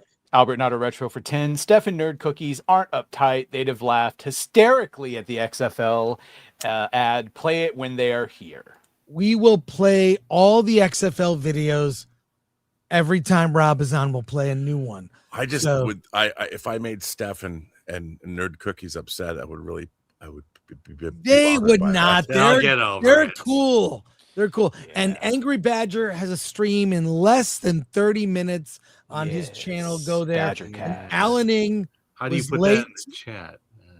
He was late today. I think Lori already set it up. He had a very good reason. I had grandfather duties. Grandfather duties. Congratulations on that. Oh, thanks.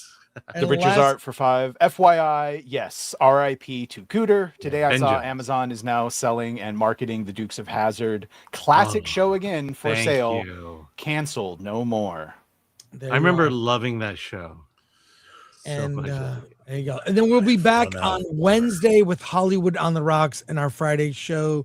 And that's going to wrap it up for us today. Thank you for spending time with us. Everyone who sent in a soup. Appreciate you. People commented. Appreciate you. We'll be back next week. And Alan, let's get out of here.